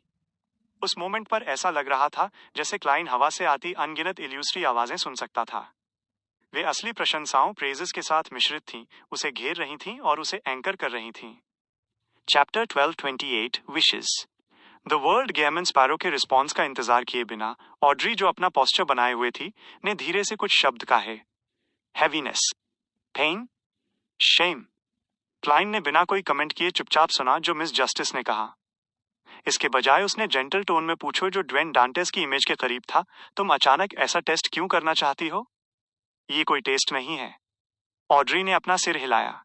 ये सिर्फ अन डिटेल्स को रिवील करने के लिए है जिन्हें मैं आमतौर पर चिपती और अवॉइड करती हूँ। मैं देखना चाहती हूँ कि मैं वास्तव में दूसरों की नजरों में कैसे दिखती हूँ। एक पल रुकने के बाद उसने बिना मुस्कुराए अपने होठ हिलाए। हमारी पिछली बातचीत के बाद मैं सच में एक प्लान बनाने की कोशिश कर रही हूँ। मेरा चुपके से कुछ मैनिपुलेटिंग करने का प्लान है ताकि नोबल्स, बिजनेसमैन, रॉयल फैमिली और चर्च अपने स्टॉकपाइल से पर्याप्त खाना रिलीज कर सकें। थियोरेटिकली ये एक सिंपल मामला है, लेकिन जब वास्तव में इसे एक्शन में डालने की कोशिश करती हूँ तो मुझे रियलाइज होता है कि मैं उतनी डिटरमाइंड और डिसाइसिव नहीं हो सकती जितना मैंने सोचा था। उनमें से कुछ मेरे अंकल और आंट हैं, उनमें से कुछ मेरे कजन्स हैं, उनमें से कुछ ऐसे दोस्त हैं जिन्हें मैं तब से जानती हूँ जब मैं छोटी थी, जबकि अन्य एल्डर्स हैं जो मेरे लिए बहुत प्रोटेक्टिव रहे हैं। उनमें से कुछ से मैं अक्सर वेरियस चैरिटी इवेंट्स के दौरान मिलती हूँ और वे काफी फ्रेंडली हैं। उन्होंने मेरा बचपन बनाया और मुझे बहुत कुछ दिया। ये मेरे ग्रोथ का हिस्सा था, मेरे पस्त की खूबसूरत यादों का हिस्सा। इसके अलावा जो खाना उन्होंने एक्यूमुलेट किया है वो चोरी नहीं किया गया था। उनका एक्सप्लेनेशन असल में रीजनेबल है। मैं वास्तव में ऐसा नहीं कर सकती। उन्हें अपना टारगेट बनाना और उनकी वेल्थ का एक हिस्सा लूटने की कोशिश करना, कम से कम अभी तो ऐसा ही है। जैसे ही वो बोली, ऑड्रे की आवाज अनजाने में तेज हो गई, जैसे कि वो किसी के साथ बहस कर रही हो। फिर यूज रियलाइज हुआ कि उसने अपना कंपोजर खो दिया है और जारी रखने से पहले 2 सेकंड के लिए चुप रही। इसीलिए मैं अपने बारे में और जानना चाहती हूँ। मैं अपने पिछले रिश्तों से फॉल्स इमेज को हटाना चाहती हूँ। अलग अलग परिस्थितियों में मैं खुद से पूछना चाहती हूँ कि मैं सच में क्या चाहती हूँ। क्या अतीत में मेरे विचार इम्पल्सिव, हाइपोक्रिटिकल और नाइव द, या मेरे दिल से निकले मजबूत बिलीव्स? इस पॉइंट पर ऑड्रे अचानक मुस्कुरा दी। हालांकि मैं किसी कंक्लूजन पर नहीं पहुंची हूँ। इस कोशिश ने पहले ही कुछ एडेड बेनिफिट्स दिए हैं। मैं सोचा करती थी कि मैंने तुम सिर्फ एक्टिंग कर रहे हो के प्रिंसिपल का स्ट्रिक्टली पालन किया है, लेकिन अब मुझे रियलाइज हुआ है कि मेन एक्टिंग की लगभग एडिक्टेड हो गई हूँ। अन्य पाथवेज को अलग अलग आइडेंटिटीज और ऑक्यूपेशंस की जरूरत होती है। स्पेक्टेटर पाथवे की एक्टिंग किसी की डेली लाइफ के साथ पूरी तरह कंसिस्टेंट है। कभी कभी उनके बीच स्पष्ट रूप से अंतर करना मुश्किल होता है। सबसे सिंपल उदाहरण, कौन नहीं चाहेगा कि हर कोई उस प्यार करे? इसलिए अलग अलग लोगों का सामना करते समय मैं एक अलग मस्क पहनती हूँ और स्पेक्टेटर पाथवे की पावर्स का यूज करके एक ऐसी इमेज क्रिएट करती हूँ जो दूसरी पार्टी की एक्सपेक्टेशंस को सबसे अच्छी तरह सूट करती है। जब ऐसे लोग ज्यादा से ज्यादा होते हैं, तो जब आप हर किसी का सामना करते हैं, तो आप वास्तव में एक्टिंग के साथ ऑब्सेस्ड हो जाएंगे। आप लगभग खुद को खो देंगे। क्लाइन ने थोड़ा सिर हिलाया और कहा, यह एक अच्छा सबक है। उसने मिस जस्टिस के पिछले शब्दों पर कोई कमेंट नहीं किया। एक पाल की छुप्पी के बाद ऑड्रे ने धीरे से कहा, इस समय के दौरान मेन ईस्ट बरो इन्वेस्टिगेशन रिपोर्ट पढ़ी है जिसे करने के लिए मेरे पिता ने किसी को हीरे किया था। मैंने बहुत सी अलग अलग चीजें एक्सपीरियंस की हैं। युद्ध से पहले बहुत से गरीब लोग, वर्कर्स और किसान ऐसी जिंदगी जीते थे जो आज की जिंदगी जितनी ही मुश्किल थी। वे लगातार भूख और दर्द में रहे हैं। पुअर लॉ में बदलाव और वर्किंग आवर्स और एनवायरनमेंट के बारे में स्ट्रिक्ट लॉज ने वास्तव में हवा में पोल्यूशन के मैनेजमेंट में कुछ सुधार लाया है, लेकिन बस थोड़ा ऐसे। युद्ध खत्म होने के बाद और अगर हम अपोकलिप्स को ओवरकम कर लेते हैं तो क्या ऐसी चीजें फिर से होंगी? जैसे ही वो बोली, ऑड्रे ने अपने होठ कसकर सिकोड़ लिए और चुप हो गई। क्लाइन मिस जस्टिस के कंफ्यूजन और परप्लेक्सिटी को सेंस कर सकता था। कुछ विचार विमर्श के बाद उसने जवाब अपने दिल में नहीं कहा। उसने गहरी आवाज में कहा, तुम्हारे ये सवाल, जिसमें वो भी शामिल है जो तुमने अपने सच्चे विचारों के बारे में कहा था, इनके लिए तुम्हें खुद जवाब खोजने होंगे। कोई भी तुम्हें रिप्लेस नहीं कर सकता। मैं तुम्हें सिर्फ कुछ सलाह दे सकता हूँ। खेतों में जाओ और मेहनती किसानों को देखो। कारखानों में जाओ और मेहनती वर्कर्स को देखो। ईस्ट डिस्ट्रिक्ट में जाओ और एक्सपीरियंस करो। लाइब्रेरी जाओ और पुराने न्यूज़पेपर्स और अन्य रिलेटेड वर्क्स पढ़ो। ऑड्री ने ध्यान से सुना और सीरियसली सर हिलाया। मैं कोशिश करूंगी। वो तुरंत सीधी खड़ी हो गई और लंबी चितकबरी मेज के अंत की ओर झुकी। हालांकि मिस्टर फूल चले गए थे, लेकिन उस विश्वास था कि वी देख रहे थे। जैसे हाय वो मिस्टर फूल के यूज रियल वर्ल्ड में वापस भेजने का इंतजार कर रही थी। द वर्ल्ड ने अचानक कहा, रुको। ओ, ऑड्री ने नाक से आवाज निकालकर अपनी क्यूरियोसिटी एक्सप्रेस की। क्लाइन ने उस देखा और कागज का एक टुकड़ा कंजर किया। ये एक मिथिकल क्रीचर के कैरेक्टर और बिहेवियर्स का डिस्क्रिप्शन है। मुझे उम्मीद है कि तुम मुझे कुछ मदद प्रोवाइड कर सकती हो। इस एनालिसिस के आधार पर यह डिटरमिन करो कि वो अलग अलग सिचुएशंस में किस तरह के रिएक्शंस कैरी आउट करेगा। ठीक है? ऑड्री ने माना नहीं किया और सहमत हो गई। जब उसने कागज का टुकड़ा लिया और कंटेंट पढ़ना खत्म किया, क्लाइन ने विचार किया और कहा, अभी जो तुमने कहा उसके बारे में मेरा एक और सुझाव है। तुम्हारे पास दो तरह के सवाल हैं। उनमें से कुछ वास्तव में बहुत प्रेसिंग हैं, जबकि अन्य नहीं हैं। तुम चीजों के शांत होने का इंतजार कर सकती हो और एक डीप इन्वेस्टिगेशन कर सकती हो। खैर, एक बार जब कोई व्यक्ति एंग्शियस हो जाता है तो वो आसानी से गलतियां करेगा। बेहतर होगा कि तुम अंतरों के बारे में क्लियर रहो। ऑड्री ने एक पल के लिए सोचा और सॉलमली सर हिलाया। मैं समझ गई। रिस्पॉन्ड करने के बाद वो अचानक हंस पड़ी। मुझे लगा कि आपने मुझे आखिरी पाल में अपनी ब्लेसिंग्स देने के लिए बुलाया है, ये उम्मीद करते हुए कि मैं इस दुनिया को वैसे ही देखने के बाद भी प्यार करूंगी जैसी ये है।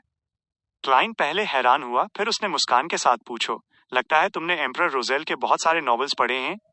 वो एक आउटस्टैंडिंग नॉवेलिस्ट हैं और एक बहुत हाई कॉम्प्लिकेटेड और कॉन्ट्रडिक्टरी व्यक्ति भी, ऑड्रे ने एक हल्की मुस्कान के साथ कहा।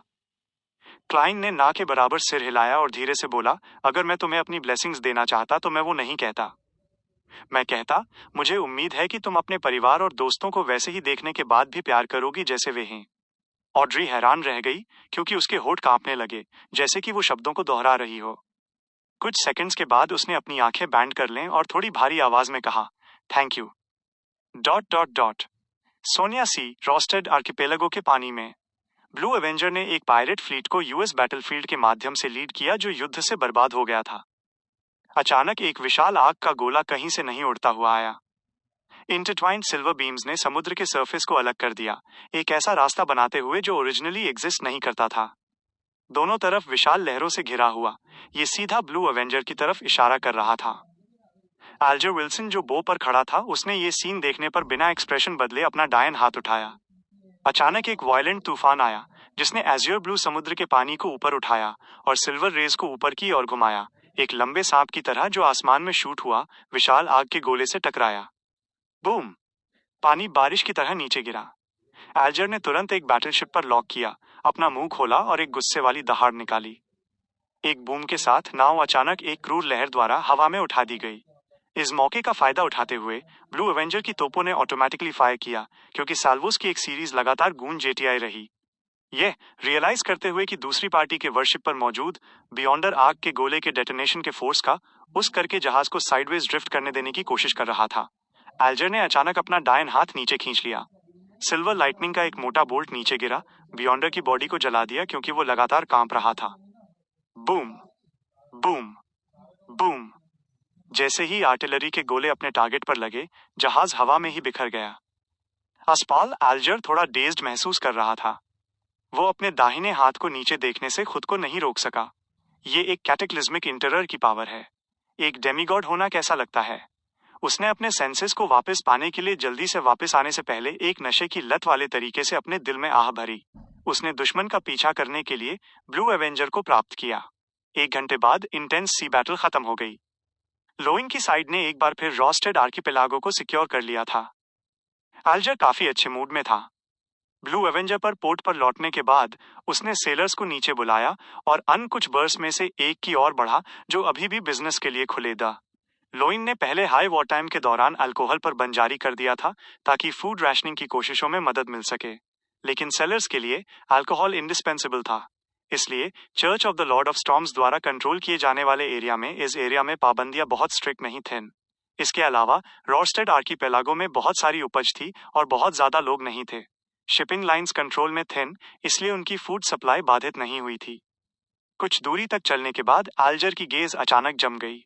उसके सामने वाली सड़क हिट हो गई थी और कई घर पहले ही ढह चुके थे। उनमें से एक के कंक्रीट के मैदान में एक बड़ा क्रेटर था, जबकि उसके बगल वाली 4 मंजिला इमारत खंडहर में बदल गई थी। आल्जर के चेहरे पर मुस्कान धीरे धीरे गायब हो गई।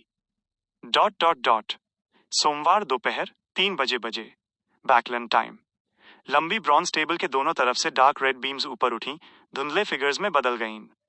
मिस्टर फूल को सभी मेंबर्स के झुकने के बाद गैदरिंग का ट्रांजैक्शन सेगमेंट शुरू हुआ, क्योंकि रोजेल डायरी के और पन्ने या अक्यूमुलेटेड सवाल नहीं थे। एमलिन तुरंत सीधा बैठ गया और एरिया का सर्वे किया। लेडीज एंड जेंटलमैन, मेरे पास एक कमीशन है। तुम किस शामन किंग का शिकार करना चाहते हो? कैटलिया ने मिस्टर मून की अपनी अंडरस्टैंडिंग के अनुसार पूछो। एमलिन ने उसके सवाल को डाइजेस्ट करने के लिए 2 सेकंड का समय लिया। उसने अपनी एलिगेंट स्माइल बनाए रखी और कहा, आपने सही अंदाजा लगाया। कैटलिया ने हल्का सा सिर हिलाया और कहा, तुम किस तरह की पेमेंट प्रोवाइड कर सकते हो?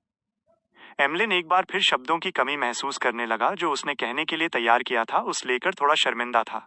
इस मोमेंट पर लंबी ब्रॉन्ज टेबल के निचले छोर पर द वर्ल्ड ने अचानक कहा, तुम्हें कोऑपरेट करने के लिए रोज स्कूल ऑफ थॉट के टेम्परेंस फैक्शन से कोई मिल गया? एमलिन ने राहत की सांस ली। बिल्कुल सही। तो मैं ये कमीशन ले सकता हूँ। चूंकि ये मिस मैसेंजर, मिस शारन और मैरिक से रिलेटेड था, क्लाइन ने द वर्ल्ड को मिशन एक्सेप्ट करने के लिए पहल करने के लिए कंट्रोल किया।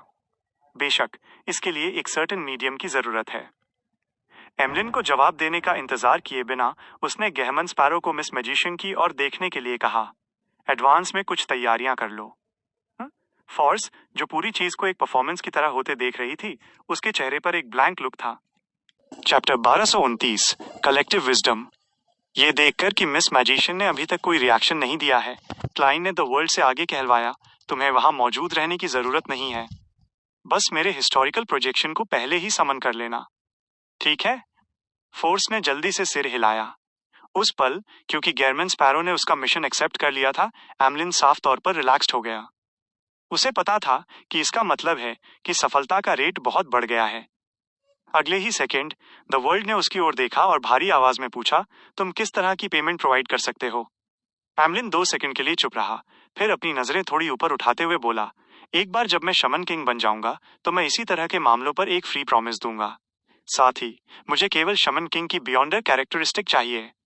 रोज स्कूल ऑफ थॉट के टेम्परेंस फैक्शन के मेंबर्स का एक क्लियर गोल होना चाहिए, बाकी सब तुम्हारा होगा। मिस्टर मून बहुत स्टॉलिड नहीं है, उनमें ज्यादा कॉन्फिडेंस नहीं है। उसके एक्शंस और शब्दों के माध्यम से ऑड्रे ने एक निष्कर्ष निकाला, इस फेलो एमलिन ने कंजम्पशन लोन्स का यूज करना सीख लिया है। क्लाइन मन ही मन हंसा और द वर्ल्ड ने इंडिफरेंटली जवाब दिया, ऐसा लगता है कि तुम केवल मेरे जैसे डेमीगॉड का ही खर्च उठा सकते हो। अगर मिस्टर मून बड़ी मात्रा में खाना प्रोवाइड कर सकते हैं तो मुझे पार्टिसिपेट करने में कोई आपत्ति नहीं है। ऑड्रे मन ही मन बुदबुदाई। गैरमन स्पैरो ने कुछ पल सोचा और कहा, मुझे एक मिस्टिकल आइटम या सील्ड आर्टिफैक्ट दो जो विल्डर की स्पिरिचुअलिटी को थोड़े समय के लिए बहुत बढ़ा सके। ये मिस मैजिशियन के लिए था, ताकि वो हिस्टोरिकल वॉइड प्रोजेक्शन को कुछ और मिनटों तक बनाए रख सकें। और इसमें कोई संदेह नहीं था कि मून डोमेन में ऐसी बियॉन्डर पावर्स थीं। उदाहरण के लिए स्कारलेट स्कॉलर एक फुल मून स्टेट क्रिएट कर सकता था, जिससे उनकी स्पिरिचुअलिटी एनहांस हो जाती थी। फ्यू। एमलिन ने जल्दी से सिर हिलाया। ठीक है, कोई बात नहीं। ये देखकर कि इंसान और वैम्पायर एक एग्रीमेंट पर आ गए हैं, फोर्स ने जल्दी से अपना हाथ उठाया और कहा, नो फुल मून।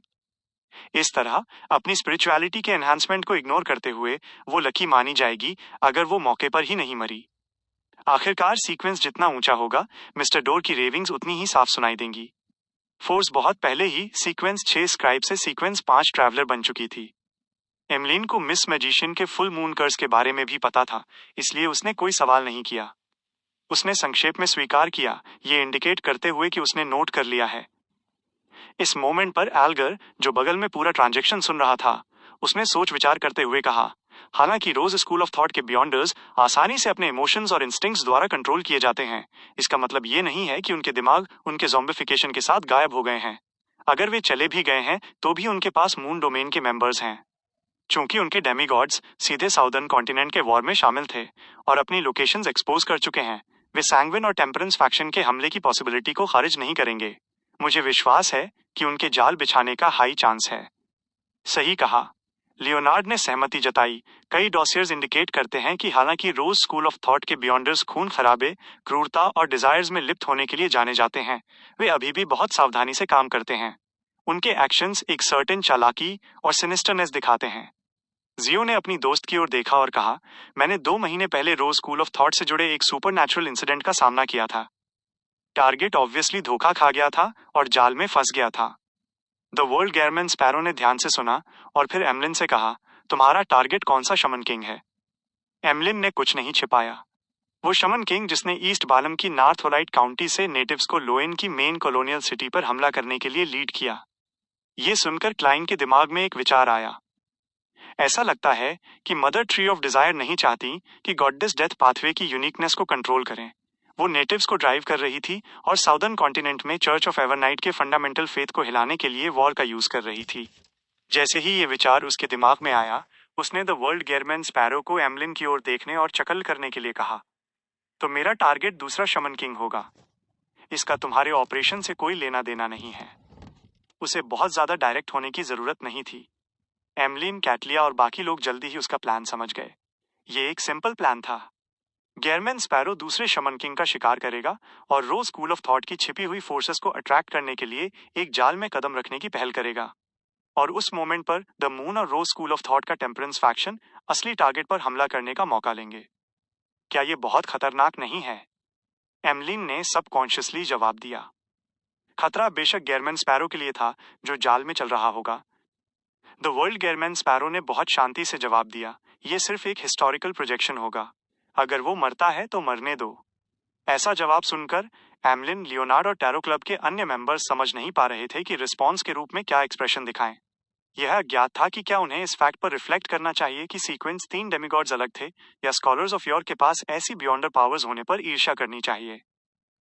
क्लाइन ने द वर्ल्ड को बोलने दिया, अगर रोज स्कूल ऑफ थॉट को मेरे अचानक हमले के बारे में कोई संदेह है और वे मुझे रोकने के लिए अपनी ताकत का केवल एक हिस्सा डाइवर्ट करते हैं ताकि अभी भी एक रिलेटिवली कंप्लीट ट्रैप बनाए रख सकें, तो मैं उस शमन किंग को मारने की कोशिश करूंगा और फॉल्स टारगेट को ट्रू टारगेट में बदल दूंगा। आखिरकार तुम जो चाहते हो वो कॉरेस्पॉन्डिंग आइटम्स हैं।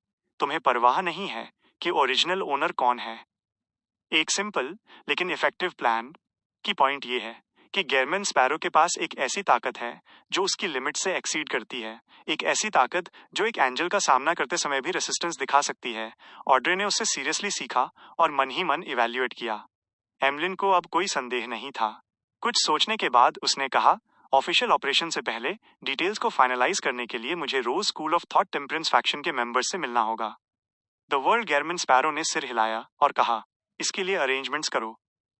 एक्सचेंज के बाद क्लाइन ने द वर्ल्ड से कागज का ढेर कंजर करवाया और इसे टैरो क्लब के मेंबर्स को डिस्ट्रीब्यूट किया। कुछ एग्जिस्टेंस और मैं एक मिथिकल क्रिएचर के साथ डील करेंगे। आप अपनी राय रख सकते हैं और अपने विचार शेयर कर सकते हैं। कागज के टुकड़े पर डार्क डेमोनिक वुल्फ, कोटार के कैरेक्टर और एक्शंस लिखे थे, साथ ही मिस जस्टिस द्वारा किए गए वेरियस एनालिसिस भी। उसे उम्मीद थी कि वो अलग अलग पर्सनालिटीज और नॉलेज वाले अलग अलग लोगों के माध्यम से इंस्पिरेशन पा सकता है। Mythical creature. द वर्ल्ड ने अपनी नजरें मिथिकल क्रिएचर्स पर सेट की हैं। एल्गर, जो हमेशा की तरह बहुत शांत था, लंबी ब्रॉन्ज टेबल के निचले छोर को देखने से खुद को नहीं रोक सका। हालांकि वो इसके लिए पहले से ही मेंटली प्रिपेयर्ड था, फिर भी उसे थोड़ा शौक और बेचैनी महसूस हुई, भले ही द वर्ल्ड गेयरमैन स्पैरो ने अचानक खुद को एंजल कहा हो। हालांकि जब उसने रियलाइज किया कि दूसरी पार्टी वास्तव में एक मिथिकल क्रिएचर को टारगेट कर रही थी, तो वो थोड़ा शौक और पर्टर्ब महसूस करने से खुद को नहीं रोक सका। कैटलिया की भी ऐसी ही फीलिंग्स थीं, लेकिन उसने तुरंत snake of fate, death consul और एंशिएंट बेन को याद किया। ये गेयरमैन स्पैरो के कुछ एग्जिस्टेंस शब्दों से मेल खाता था। 3 एंजल्स और एक सीक्वेंस 3 ब्लेस्ड के लिए एक मिथिकल क्रिएचर का शिकार करना बहुत नॉर्मल था। एक एक करके उन्होंने अपनी नजरें लंबी, चितकबरी टेबल के निचले छोर से हटाईं और अपने हाथों में मौजूद इंफॉर्मेशन को सीरियसली पढ़ना शुरू कर दिया। इस मोमेंट पर, क्योंकि वे कमीशन में शामिल नहीं थे या ट्रांजैक्शन में शामिल नहीं थे, ना ही वे इंफॉर्मेशन शेयर कर रहे थे, फिर भी टैरो क्लब के मेंबर्स को एक कॉमन गोल के लिए एक साथ काम करने की एक अजीब फीलिंग हुई। उन्हें लगा जैसे वे एक ऑर्गेनाइजेशन जैसा महसूस करने लगे हैं। कंटेंट्स पढ़ने के बाद एल्गर सबसे पहले बोला, मिस जस्टिस के एनालिसिस के अनुसार कोई भी चारा उस पैरानॉइड मिथिकल क्रिएचर को फंसा नहीं पाएगा। यह केवल उन्हें और दूर भागने के लिए प्रेरित करेगा। उनके सीक्वेंस एक बियॉन्ड कैरेक्टरिस्टिक को विल्ड करने के संदेह वाली सिचुएशन के तहत उन्हें वास्तव में दूसरी चीजों के पीछे भागने की जरूरत नहीं है। खुद को एडवांस करना सबसे इंपॉर्टेंट काम है। अगर आप उनके साथ डील करना चाहते हैं तो हम केवल इसे इस पॉइंट ऑफ व्यू से ही कंसीडर कर सकते हैं। ये सुनकर जियो ने प्रोफेशनल पॉइंट ऑफ व्यू से कहा, लेकिन ये मिथिकल क्रिएचर बहुत कॉशियस है। वो पीछे कोई क्लूज नहीं छोड़ता है। और इंटेल के अनुसार सीक्वेंस एक रिचुअल की तैयारी के लिए वो जिस लोकेशन का यूज कर सकता है वो वास्तव में forsaken land of the God's जैसे एनवायरनमेंट में रेस्ट्रिक्टेड नहीं है। हाँ, उनके यूज करने के लिए बहुत सारे मॉन्स्टर्स हैं। डेरिक ने कंफर्म किया जो मिस जजमेंट ने कहा था। तुरंत सन्नाटा छा गया। लियोनार्ड ने एक पल के लिए सोचा और कहा, क्या हम बियॉन्डर कैरेक्टरिस्टिक्स कन्वर्जेंस के लॉ पर भरोसा कर सकते हैं? जैसे ही वो बोला, उसने क्लाइन मोरेटी की ओर देखा। वो मिथिकल क्रिएचर उसी पाथवे से लगता है जिससे आप हैं। सिर्फ इस लेवल पर बियॉन्डर कैरेक्टरिस्टिक के कन्वर्जेंस से आने वाले इफेक्ट पर भरोसा करना, इस मिथिकल क्रिएचर पर चांस लेने के लिए 1 या 2 साल लग सकते हैं, शायद उससे भी ज्यादा। इसके अलावा दूसरी पार्टी एक कंप्लीट मिथिकल क्रिएचर है। उनके पास कुछ इंटरफेरेंस करने की एबिलिटी है। क्लाइन ने लियोनार्ड के सुझाव को खारिज कर दिया। बेशक, अगर वो सेफिराह कैसल की पावर को अपने ऊपर ऑगमेंट करता तो वो डार्क डेमोनिक वुल्फ से मिलने में सक्षम हो सकता था अगली बार जब वो स्टाफ ऑफ द स्टार्स के रैंडम टेलीपोर्टेशन का यूज करता। हालांकि समस्या ये थी कि अगर ऐसा हुआ तो आमोन के साथ एक कोइंसिडेंटल एनकाउंटर के चांसेस बहुत बहुत अधिक होंगे। ये डेथ के दरवाजे पर दस्तक देने का स्टैंडर्ड तरीका था। सभी की चर्चा सुनने के बाद कैटलिया ने सोच विचार करते हुए कहा, जो क्वीन को टैबू लगा था, क्या हम कनेक्शन एस्टैब्लिश करने के लिए इस मिथिकल क्रिएचर के ऑनरिफिक नेम का यूज कर सकते हैं? अगर डार्क डेमोनिक वुल्फ को आमोन ने अतीत में ट्रैक नहीं किया होता तो ये पॉसिबल हो सकता था। लेकिन अब जो सोचा जा सकता है वो आमोन ने सोचा होगा। ऐसी परिस्थितियों में ये फैक्ट कि डार्क डेमोनिक वुल्फ मरा नहीं है, ये इम्प्लाई करता है कि वो ऐसे मामलों से सावधान है। द वर्ल्ड गेयरमैन स्पैरो ने धीरे से सिर हिलाया। उनके पैरानॉइड कैरेक्टर के साथ वो निश्चित रूप से ऑटोमेटिकली रिस्पॉन्ड नहीं करेंगे। जैसे ही उसने ये कहा, उसे अचानक एक विचार आया। डार्क डेमोनिक वुल्फ से रिस्पॉन्स न मिलने का मतलब ये नहीं था कि वो कोरिस्पॉन्डिंग प्रेयर लाइट पर ध्यान नहीं देंगे। Chapter 1230 meeting again. चूंकि उसके पास पर्सनल एक्सपीरियंस था, क्लाइन ने खुद को डार्क डेमोनिक वुल्फ की जगह रखकर सोचा। आमतौर पर वो ऑटोमेटिक प्रेयर रिस्पॉन्स को बंद कर देता था ताकि दुश्मन फीडबैक का यूज करके कनेक्शन न बना सके और उसकी पोजीशन पर लॉक न कर सके। इस प्रीमिस के तहत किसी अजनबी से अचानक प्रार्थना प्राप्त करने पर उसे कोरिस्पॉन्डिंग पॉइंट ऑफ लाइट पर भरोसा करने में कोई शक नहीं होगा, ताकि वो सप्लीकेंट को ऑब्जर्व कर सके और अधिक इंफॉर्मेशन हासिल कर सके। इससे उसे फ्यूचर में क्या हो सकता है इसके लिए तैयारियां करने की अनुमति मिलती थी। अगर ऑनरिफिक नेम जपने वाला व्यक्ति आमोन जैसा पावरफुल एग्जिस्टेंस था या कोई रिलेटिवली जाना पहचाना था तो उस पॉइंट ऑफ लाइट को तुरंत डिस्ट्रॉय करना सबसे अच्छा होता। हालांकि अगर वो व्यक्ति अजनबी था तो ऐसी सिचुएशन में जहां वो पूरी तरह से सुरक्षित था, वो एग्जैक्ट सिचुएशन समझने के लिए उसे लंबे समय तक मॉनिटर करेगा और देखेगा कि क्या काउंटर अटैक की जरूरत है। ये कुछ ऐसा था जो हर रैशनल क्रिएचर करेगा। कम से कम क्लाइन तो ऐसा ही करता। इस मामले का एसेंस ये था कि नॉन मिथिकल क्रिएचर्स को हाई लेवल एग्जिस्टेंस द्वारा मार्क किया गया था। वे सप्लीकेंट के लिए किसी भी पल एक बैफलिंग और ट्रेजिक तरीके से मर सकते थे। ये सुसाइड या उससे भी भयानक चीज के बराबर था। डार्क डेमोनिक वुल्फ के लिए ये केवल एक पॉजिटिव आउटकम था, कुछ भी नेगेटिव नहीं। शुरुआत में सस्पिशियस डार्क डेमोनिक वुल्फ निश्चित रूप से शक करेगा कि कोई कॉन्स्पिरेसी है। वो कनेक्शन एस्टैब्लिश करने और दूर से क्लाइंट को इन्फ्लुएंस करने की हिम्मत नहीं करेगा। हालांकि समय बीतने के साथ जैसे जैसे ऑब्जर्वेशंस गहरे होंगे और ये कंफर्मेशन हो जाएगा कि दूसरी पार्टी सेफिरा कैसल की ऑरा वाला एक नॉन एंजल वीकलिंग है जिसमें अनप्रिपेयर्ड होने के संकेत हैं, वो निश्चित रूप से दूर से हमला करने का अवसर ढूंढेगा। जिस समय क्लाइंट सबसे ज्यादा अनप्रिपेयर्ड होगा, वो प्रेयर लाइट को मार्क करेगा और एक रिमोट अटैक करेगा। ये क्लाइंट के उस एडवांटेज के बारे में पिछले कंक्लूजन के साथ अलाइन हुआ कि क्लाइंट मैं बहुत कमजोर हूं। इस प्लान के साथ एकमात्र समस्या ये थी कि इनिशिएटिव पूरी तरह से डार्क डेमोनिक वुल्फ के हाथों में था। क्लाइन जो कुछ भी करता उसे मॉनिटर किया जाता और समय से पहले तैयारी करने का कोई तरीका नहीं था। एक बार जब दूसरी पार्टी ने उस पर अपना इन्फ्लुएंस डालने की कोशिश की तो वो वापस लड़ने में सक्षम नहीं होगा और उसे बख्शा नहीं जाएगा। ऐसा करके मैं शिकार को सफलतापूर्वक लालच दूंगा, लेकिन रिजल्ट के रूप में शिकारी को मार दूंगा। ये मीनिंगलेस है। फिर भी अगर मैं खुद को ऐसी पैसिव पोजीशन में नहीं रखता तो सीर पाथवे के एंजल उस पैरानॉइड डेमोनिक वुल्फ को चारा डालना मुश्किल होगा। ये कुछ ऐसा है जो एक मैरियोनेट या दूसरे मेरी जगह नहीं कर सकते। काश मैं ये निश्चित कर पाता कि डार्क डेमोनिक वुल्फ अपनी पैरानोया की वजह से जल्दबाजी में रिमोटली हमला नहीं करेगा और केवल मॉनिटर और ऑब्जर्व करना चुनेगा। क्लाइंट के दिमाग में विचार दौड़ रहे थे जब उसने कई इम्पॉसिबिलिटीज के बीच पॉसिबिलिटीज की तलाश की। इस संबंध में वो केवल अंदर ही अंदर आ भर सकता था। स्पेक्टेटर पाथवे का एंजल न होने का अफसोस महसूस कर रहा था। उसके असम्पशंस के अनुसार स्पेक्टेटर पाथवे के एंजल्स में कमोबेश दूसरे आपके बारे में जितना अधिक जानते हैं, आप उन्हें उतना ही अधिक समझते हैं कि कुछ स्पेशल कैरेक्टरिस्टिक्स होंगी। जब डार्क डेमोनिक वुल्फ ने उसे प्रेयर लाइट के माध्यम से बारीकी से मॉनिटर किया और स्पेक्टेटर पाथवे के एक एंजल को सावधानीपूर्वक ऑब्जर्व करना शुरू किया, तो उसकी पोजीशन निस्संदेह दूसरी पार्टी के सामने एक्सपोज हो जाएगी। अनफॉर्चुनेटली मैं नहीं हूं। इसके अलावा स्पेक्टेटर पाथवे का सीक्वेंस 2 शायद ऐसा करने में सक्षम न हो।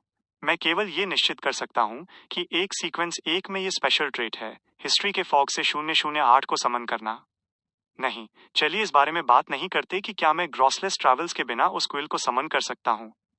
भले ही मैं सफलतापूर्वक एक प्रोजेक्शन बना लूं, क्विल एक क्विल है, जबकि मैं अभी भी मैं ही हूं। डार्क डेमोनिक वुल्फ की मेरे बारे में समझ 008 को रिवर्स नहीं करती है। साथ ही मैं इसे केवल 2 मिनट के लिए यूज कर सकता हूं। यह कुछ भी सेंस करने के लिए काफी नहीं होगा। इसका यूज सप्लीमेंट्री के रूप में किया जा सकता है। प्लान के लिए वो डेवलपमेंट लिखना जो मैं होते हुए देखना चाहता हूँ, डार्क डेमोनिक वुल्फ की चॉइस को रीजनेबल दिखाना ताकि अनसर्टेन एलिमेंट्स को खत्म किया जा सके। क्लाइंट ने लंबे समय तक विचार किया, लेकिन वो अपने शिकार को चारा डालने के लिए कोई सूटेबल प्लान खोजने में फेल रहा। स्पेक्टेटर पाथवे का सीक्वेंस एक एंजल न होने का अफसोस महसूस करने के अलावा उसने कॉस्मोस के बारे में भी सोचा। सिर्फ इसके बारे में जानने से ही कॉस्मोस से करप्शन होगा। अगर मेरे पास कॉस्मोस का नेचर होता, तो डार्क डेमोनिक वुल्फ द्वारा मुझे मॉनिटर करने के लिए प्रेयर पॉइंट ऑफ लाइट का यूज करने के बाद वो करप्ट हो जाता, जिससे मुझे उसकी पोजीशन पर लॉक करने की अनुमति मिल जाती। हालांकि कॉस्मोस का नेचर एक एंजल से ऊंचा है। मेरे पास ये कैसे हो सकता है? मुझे ऐसा क्यों लग रहा है कि मैं कुछ भूल गया हूँ? क्लाइंट ने द वर्ल्ड गेयरमैन स्पैरो को न के बराबर सिर हिलाने दिया जब उसने एरिया का सर्वे किया। अभी जवाब डिस्कस करने की कोई जरूरत नहीं है। तुम वापस जा सकते हो और सूटेबल मेथड्स के साथ सही व्यक्ति के साथ कम्युनिकेट कर सकते हो। उसने अपना ध्यान द स्टार लियोनार्ड और द हर्मिट कैटलिया पर केंद्रित किया, उम्मीद करते हुए कि वे पैलेज जोरोस्ट और क्वीन मिस्टिक बर्नाडेट जैसे अधिक एक्सपीरियंस्ड एग्जिस्टेंस से सलाह ले सकेंगे। जहां तक उसकी बात है, वो हिस्टोरिकल प्रोजेक्शन की मदद से बैकलून लौट आएगा। वो मिस मैसेंजर, विल ऑसिप्टन और एसेटिक एरियाना से सलाह लेगा। इसका मतलब है कि कोई बड़ा फैसला लेने से पहले एंजल्स या क्वाजी एंजल्स की राय लेना। क्लाइंट ने एक सेल्फ डेप्रिकेटरी कमेंट किया। जब लियोनार्ड और कैटलिया ने यह सुना, तो उन्होंने एक साथ सिर हिलाया। ठीक है। उसके बाद टैरो क्लब के मेंबर्स गैदरिंग के अंत तक विभिन्न बैटलफील्ड्स की सिचुएशंस पर चर्चा करने लगे। रियल वर्ल्ड में लौटने के बाद लियोनार्ड, जो सेंट सैमुअल कैथेड्रल के बेसमेंट में आराम कर रहा था, उसने धीमी आवाज में बात की, क्लाइंट द्वारा पूछे गए सभी सवालों को एक्सप्लेन किया और कहा, ओल्ड मैन, क्या तुम्हारे पास कोई सुझाव है? ये वो है जो forsaken land of the God's में पीछे छोड़ी गई मिराकल इन्वोकर बियॉन्डर कैरेक्टरिस्टिक प्राप्त करने की कोशिश कर रहा है। पैलेट जोरोस्ट पहले एनलाइटेड हुए और फिर हंसे। अपने फॉर्मर कलीग को बताओ कि कोई रास्ता नहीं है कि वो इस मामले को खुद रिजॉल्व कर सके। मेरे पास केवल एक सुझाव है, वो है द फूल से मदद मांगना। लियोनार्ड ओल्ड मैन के कैरेक्टर को बहुत अच्छी तरह जानता था। उसने जल्दी से पूछा, क्या वाकई यही एकमात्र सुझाव है? पैलेट जोरोस्ट ने गुर्राते हुए कहा, वो एक मिथिकल क्रिएचर है जिसे आमोन भी पकड़ नहीं सकता। ये केवल द फूल की मदद पर भरोसा करके ही संभव है। तभी लियोनार्ड ने सिर हिलाया और आह भरी, लगता है यही एकमात्र रास्ता है। 2 दिन बाद द मून एम्लिन द्वारा मैरिक से मिलने के लिए सहमत हुए समय से 2 मिनट पहले फोर्स फायरप्लेस के पास एक रिक्लाइनिंग कुर्सी पर बैठी थी और दूसरी मंजिल पर हो रहे शोरगुल को सुन रही थी। उसने अपनी नजर अपनी दोस्त जियो पर डाली। अगर वॉर जारी रहता है तो बैकलून निश्चित रूप से और हमलों का सामना करेगा।